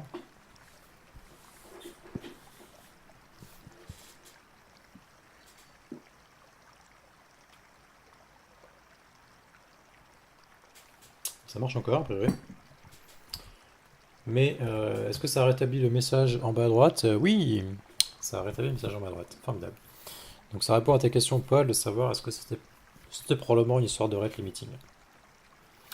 Donc voilà, et maintenant j'ai complètement remplacé mon script watch.sh et je peux m'en débarrasser.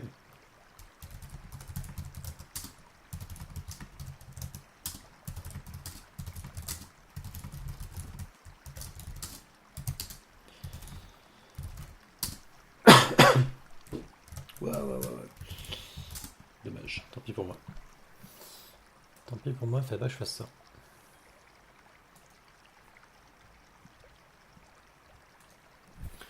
Voilà, donc notre mission du soir est accomplie, savoir se débarrasser du script shell, du reste de logique qui restait. Alors, il y a toujours ce script run.sh, mais qui est plus là comme un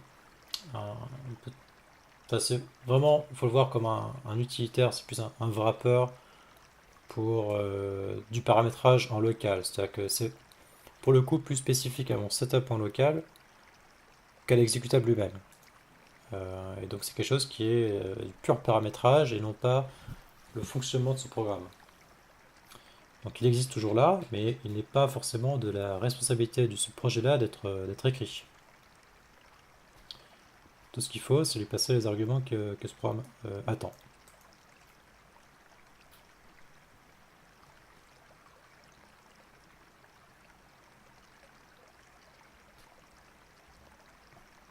Alors, est-ce qu'on peut enlever la variable pass à process?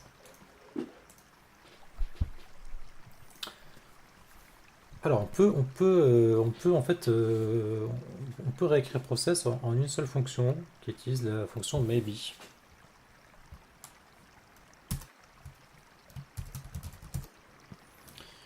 La fonction maybe, elle est définie dans le paquet data.maybe et elle est exposée dans le prélude. Donc, elle est accessible sans import. Donc là, voici. C'est de ça que je parle. Alors, maybe, qu'est-ce que ça fait? Ouh là là, signature compliquée, celle-ci. Donc, elle prend 1, 2, 3 arguments. Premier argument de type B. Deuxième argument qui est une fonction de A vers B. Troisième argument est un maybe de A. Et ça vous renvoie à un B. Donc là, c'est une fonction polymorphique avec deux types en paramètres A et B, sur lesquels on n'a strictement aucune information. La seule chose qu'on sait, c'est que le troisième argument est un A qui est contenu dans un maybe. Et donc, pour ce qui nous intéresse, nous, en l'occurrence, je vais copier la signature pour que ce soit plus accessible pour tout le monde.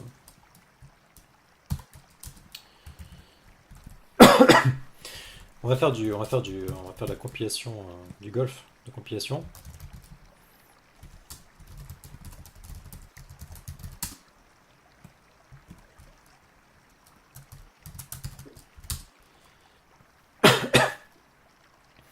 Donc notre maybe prend un maybe de A à un moment, et notre maybe de A, c'est notre maybe de file pass. Donc le B, on sait toujours pas ce que c'est. Le A, c'est un file pass. Maybe de file pass. Et on renvoie un B. Et qu'est-ce qu'on peut vouloir renvoyer? Eh bien, la seule chose qu'on peut renvoyer dans cette fonction process, c'est IO du tuple vide. Donc notre B ici, c'est IO du tuple vide. Donc IO du tuple vide. File pass vers IO du tuple vide. Maybe de file pass. IO du tuple vide. Bon, maintenant au niveau des types, là on est couvert. Par contre, exactement qu'est-ce qu'on fait, qu'est-ce que ça fait, comment ça se comporte, là, il faut lire la doc. À un moment donné, quand même, les types ne suffisent pas. Donc ça vous explique que maybe prend une valeur par défaut, une fonction, et une value, une option. Si l'option est nothing, ça retourne la valeur par défaut, donc ce B. Donc là on produit bien un B par la valeur constante ici. Sinon on applique la fonction donc A vers B sur la valeur contenue dans le just. Donc ça c'est vraiment la seule chose possible qu'on puisse faire, c'est appliquer A vers B dans le A qui est contenu dans le just. Et renvoyer le résultat obtenu qui est donc un B qui est encore une fois compatible avec le type de retour. Et donc là deux exemples, enfin un exemple sur 9 just de integer probablement, qui prend une valeur par défaut false, une fonction qui renvoie un booléen, donc une fonction de int, enfin de num en l'occurrence vers booléen, et qui va tester le fait que la valeur contenue est peut-être pair ou impair, en l'occurrence impair. Et donc est-ce que 3 est impair? Est-ce que just de 3 est impair? Just de 3 et impair ça renvoie true parce que c'est un just et 3 est impair.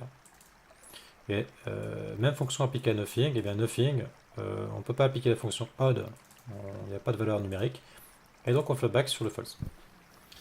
Et donc ici c'est ce qu'on va faire, sauf qu'on va le faire sur des opérations monadiques entrée-sortie. Et c'est quoi notre cas par défaut? Notre cas par défaut correspond à nothing, c'est ceci.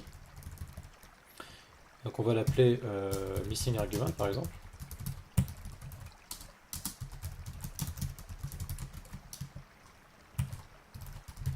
On va le typer pour pas que GHC se fâche.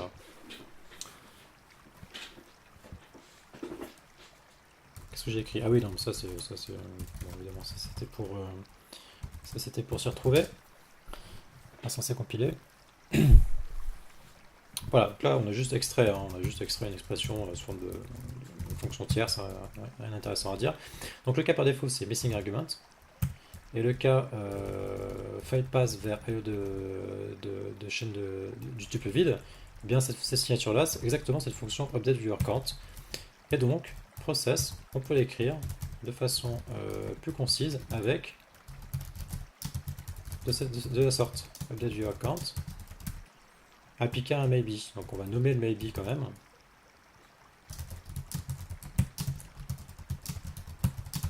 Et remplacer tout ça. Est-ce que ça compile encore?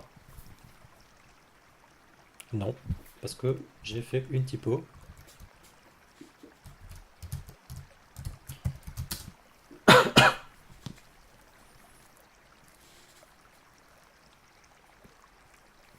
Voilà, ça compile encore. Et là, on va faire quelque chose qui est assez classique en Haskell, qui peut des fois dérouter, qui s'appelle l'état réduction, et qui consiste en fait à gommer les arguments un par un, enfin les bindings à gauche et à droite, s'ils sont utilisés directement. Enfin, en fait, on n'a pas besoin de nommer la variable. Ce qui nous intéresse ici, cette expression-là, a pour signature, quelle signature est cette expression-là? Eh bien, maybe, ça, c'est tout ceci. Donc si vous appliquez maybe à missing argument et à update viewer count, vous allez en fait appliquer une fois, appliquer une deuxième fois, et donc le résultat c'est une fonction de maybe de file pass vers IO du tuple vide, qui correspond exactement à ceci.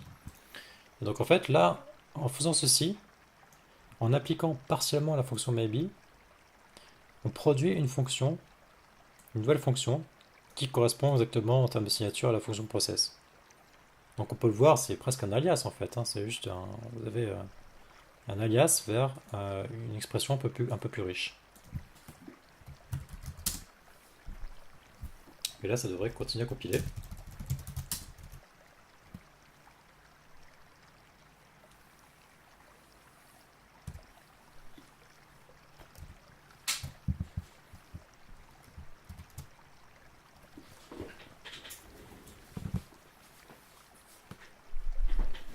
C'est un succès. Jusqu'à présent, tout se passe bien.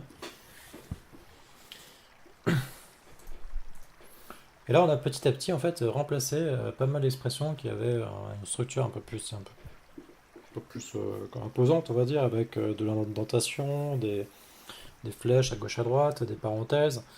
On a remplacé tout ça par une série de fonctions beaucoup plus courtes. Euh, et on en a profité au passage pour nommer des choses qui sont pas spécialement compliquées, hein. Ceci n'est pas une expression compliquée. Mais le simple fait de dire ça représente l'absence d'argument, c'est un message qui est de cette nature-là. Et en fait, c'est très intéressant juste pour lire cette expression-là. Et il ne faut pas avoir de scrupule à faire ça parce que le compilateur se privera pas de remplacer de façon très agressive les expressions et donc ça va pas faire, ça va pas de surcoût au runtime sur ce que vous produisez. En termes de maintenance, en revanche, c'est très avantageux parce que vous avez l'opportunité d'exprimer des choses, de nommer les choses et nommer des expressions même très courtes. C'est la meilleure documentation, enfin une des meilleures documentations que vous puissiez espérer. Et celle-ci est garantie parce qu'elle est vérifiée par la compilation, donc il n'y a pas de risque qu'elle pourrisse lentement, ce qui peut arriver avec des commentaires par exemple, qui peuvent rester en l'état même quand le code change et personne n'y verra du feu. Évidemment, si vous nommez votre fonction de façon maladroite, le compilateur il sera très content. Pour lui, tout ça, ne sont que des caractères, il n'a pas d'état d'âme. Donc voilà, ce sont choses qu'on peut faire en Haskell. Au résumé, ce soir, en 1 heure et demie, un peu plus d'1 heure et demie, on aura écrit 20 lignes de Haskell. Rajouter 2 imports, bon, c'est pas la fête, hein. Mais au passage, il y a quelques petites choses qu'on fait très fréquemment, comme l'application partielle, du passage d'IO en argument, euh, des appels récursifs. Ceci, on pourrait le réécrire, il y a des routines un peu plus abstraites qui expriment cet aspect de récursivité d'action monadique, euh, et qui donne encore une fois l'occasion de, quand on lit le code, d'avoir tout de suite un indice très rapide, beaucoup plus rapide de qu'est-ce que ça fait dans un langage que tous les développeurs connaissent parce que c'est la lib standard de l'écosystème. J'utiliserais bien un where pour remplacer la fonction missing argument. Alors c'est strictement équivalent. Tu peux faire ceci. Et je dois bien reconnaître que dans ce cas précis, la mettre à part, c'était pas très utile. Donc, quand vous le mettez dans un where, la compilation n'exige pas, même avec les warnings les plus agressifs, de spécifier la signature de façon explicite. D'expliciter la signature du coup. C'est pas requis.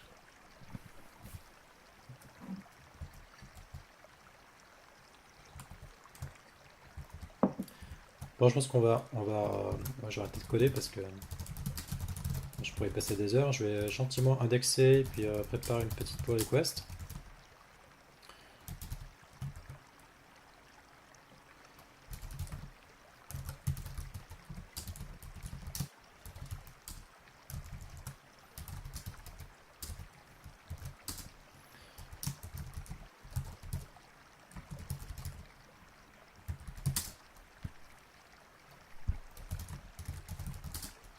Si vous avez des questions, n'hésitez pas, hein.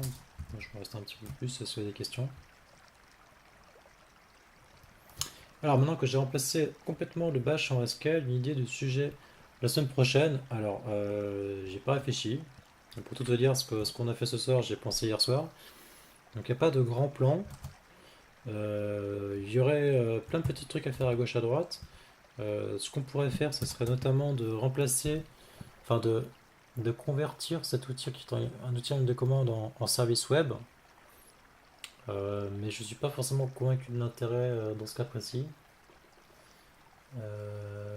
Et après, je pensais, mais alors c'est plus du tout le même projet, mais je pensais éventuellement voir comment on fait un site web en Haskell. Un site web, sans faire des choses très compliquées, c'est des pages HTML avec éventuellement du templating. C'est servir des assets de façon modeste, hein, donc là on parle pas de choses avec du CDN et compagnie, mais des choses très classiques que dans n'importe quel framework vous faites out of the box sans vous poser de questions. Comment on fait pour servir une API si vous avez quelques petites requêtes Ajax qui traînent sur votre front-end? Comment on fait du front-end? Est-ce qu'on fait du front-end en Haskell ou est-ce qu'on fait autre chose? Donc il y aurait beaucoup de choses à faire et on pourrait faire de façon très méta le site web qui héberge les émissions de ce stream, ce live coding. Donc un live coding qui documente son propre contenant. On construit notre contenant au fur et à mesure du stream. Donc, servir un site web, servir un API, bah, ça c'est tout à fait normal que ça vous intéresse parce que vous êtes des développeurs web, je vous connais très bien tous les deux. Et donc c'est tout à fait normal que ça vous parle. Il y a d'autres choses qui sont intéressantes en Haskell, c'est là où Haskell est très très très très bon, c'est typiquement écrire un parseur en Haskell, c'est quelque chose qui est abordable, on va dire, qui est toujours un exercice un peu délicat parce que c'est quelque chose de compliqué à faire, mais ça devient abordable et maintenable assez facilement. Et donc là, c'est plus pour des outils en ligne de commande, par exemple. Ou à la rigueur, comme routine, si vous importez des fichiers texte à différents formats, dans le cas d'un service web, ça c'est quelque chose qui m'arrive assez fréquemment. Sinon, on peut imaginer, qu'est-ce qu'on peut faire? On peut faire à peu près n'importe quoi en Haskell, hein, mais d'abordable. euh, Moi, je reste un développeur du bac, donc j'ai tendance à partir sur ce genre de choses assez naturellement.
Voilà, donc, comme promis, j'ai soumis le pull request.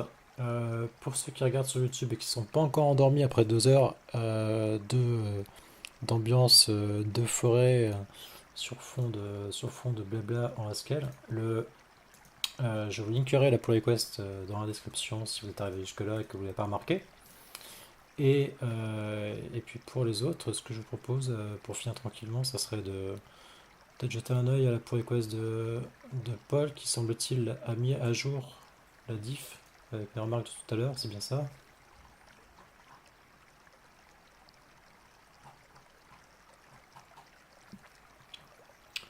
Donc qu'est-ce que ça donne tout ça?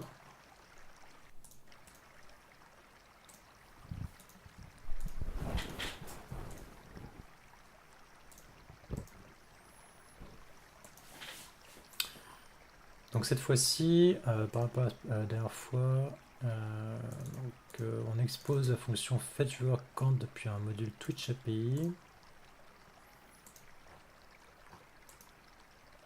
Enfin, ce module était déjà là, hein, on a juste exposé ça.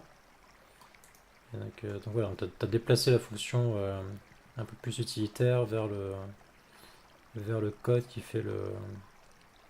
a la responsabilité de l'API Twitch, ce qui effectivement semble un peu plus logique que ce que j'avais fait la dernière fois. Et donc en fait, par rapport à la dernière fois, on n'a plus la fonction fetch metadata, qui était.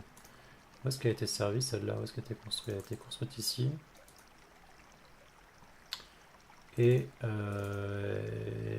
ouais, elle était assez bas niveau, elle n'était pas forcément très exploitable.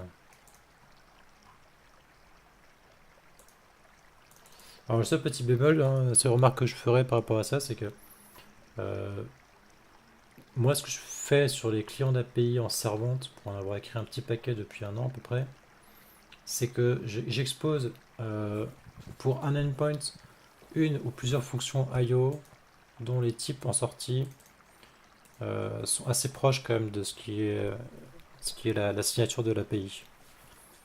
Parce que quand tu interprètes, comme c'est fait dans cette fonction fetchViewAccount, le contenu de la data structure metadatas, tu fais quelque chose de beaucoup plus spécifique que ce que fait l'API. Et pour un autre cas d'usage, tu veux peut-être aller considérer d'autres métadatas que pour l'instant on ne parse pas, mais qui sont tout aussi légitimes que le nombre de spectateurs qui est utilisé actuellement. Donc moi j'aurais tendance à quand même garder Fetch Metadatas dans ce module-là et d'avoir dans une couche plus de services. C'est un peu plus haut niveau que la couche client d'API. Cette fonction-là, un petit peu à part, mais effectivement la mettre ici c'était un peu bizarre quand même. Enfin bon, tout ça c'est pas très important. On chipote, hein, ça se refactora. L'important c'est qu'il ne faut pas hésiter à refactorer. On a du code qui est vérifié à la compilation.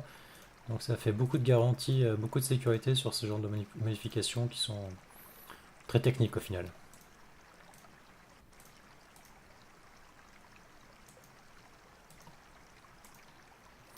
Et du coup j'ai un conflit.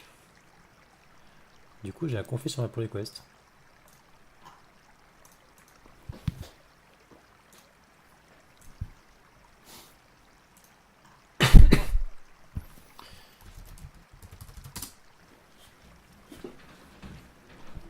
J'ai effectivement un conflit. Ah bah ça va, c'est pas trop méchant. Le conflit est sur les imports, donc on a vu pire comme conflit. Dans la mesure où la fonction qu'on appelle est toujours la même, ça n'a pas changé. La diff n'est pas compliquée à résoudre.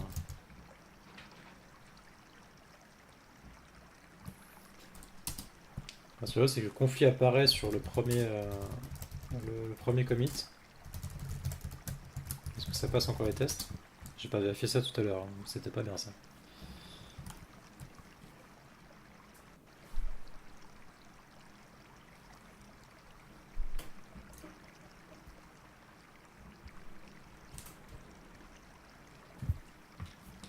Ça passe encore les tests. Donc on continue le rebiaise. Et ça, et le reste est bien passé. Donc qu'est-ce que ça a changé?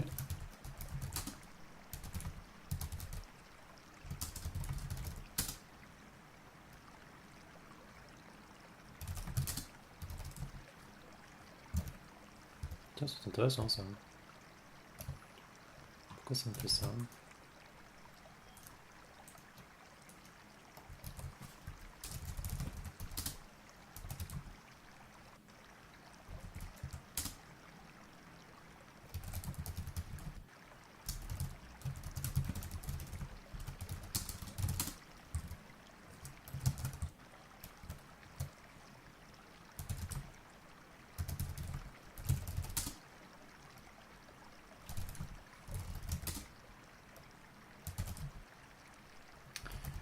Ok, j'ai pas compris.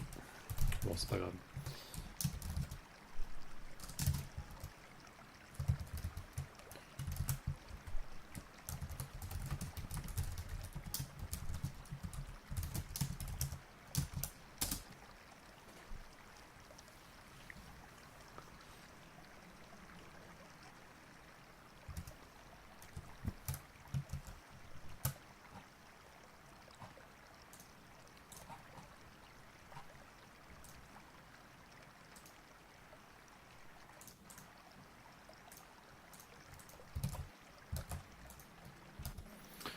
Voilà, donc l'objectif de cette session est rempli. Je reste encore un peu si vous avez encore des questions. Mais moi je vais m'arrêter là assez vite si vous n'avez pas de questions. Je pense que de toute façon la plupart des gens sont partis. Merci courageux de m'avoir suivi. Merci aux questions. Et puis à la semaine prochaine.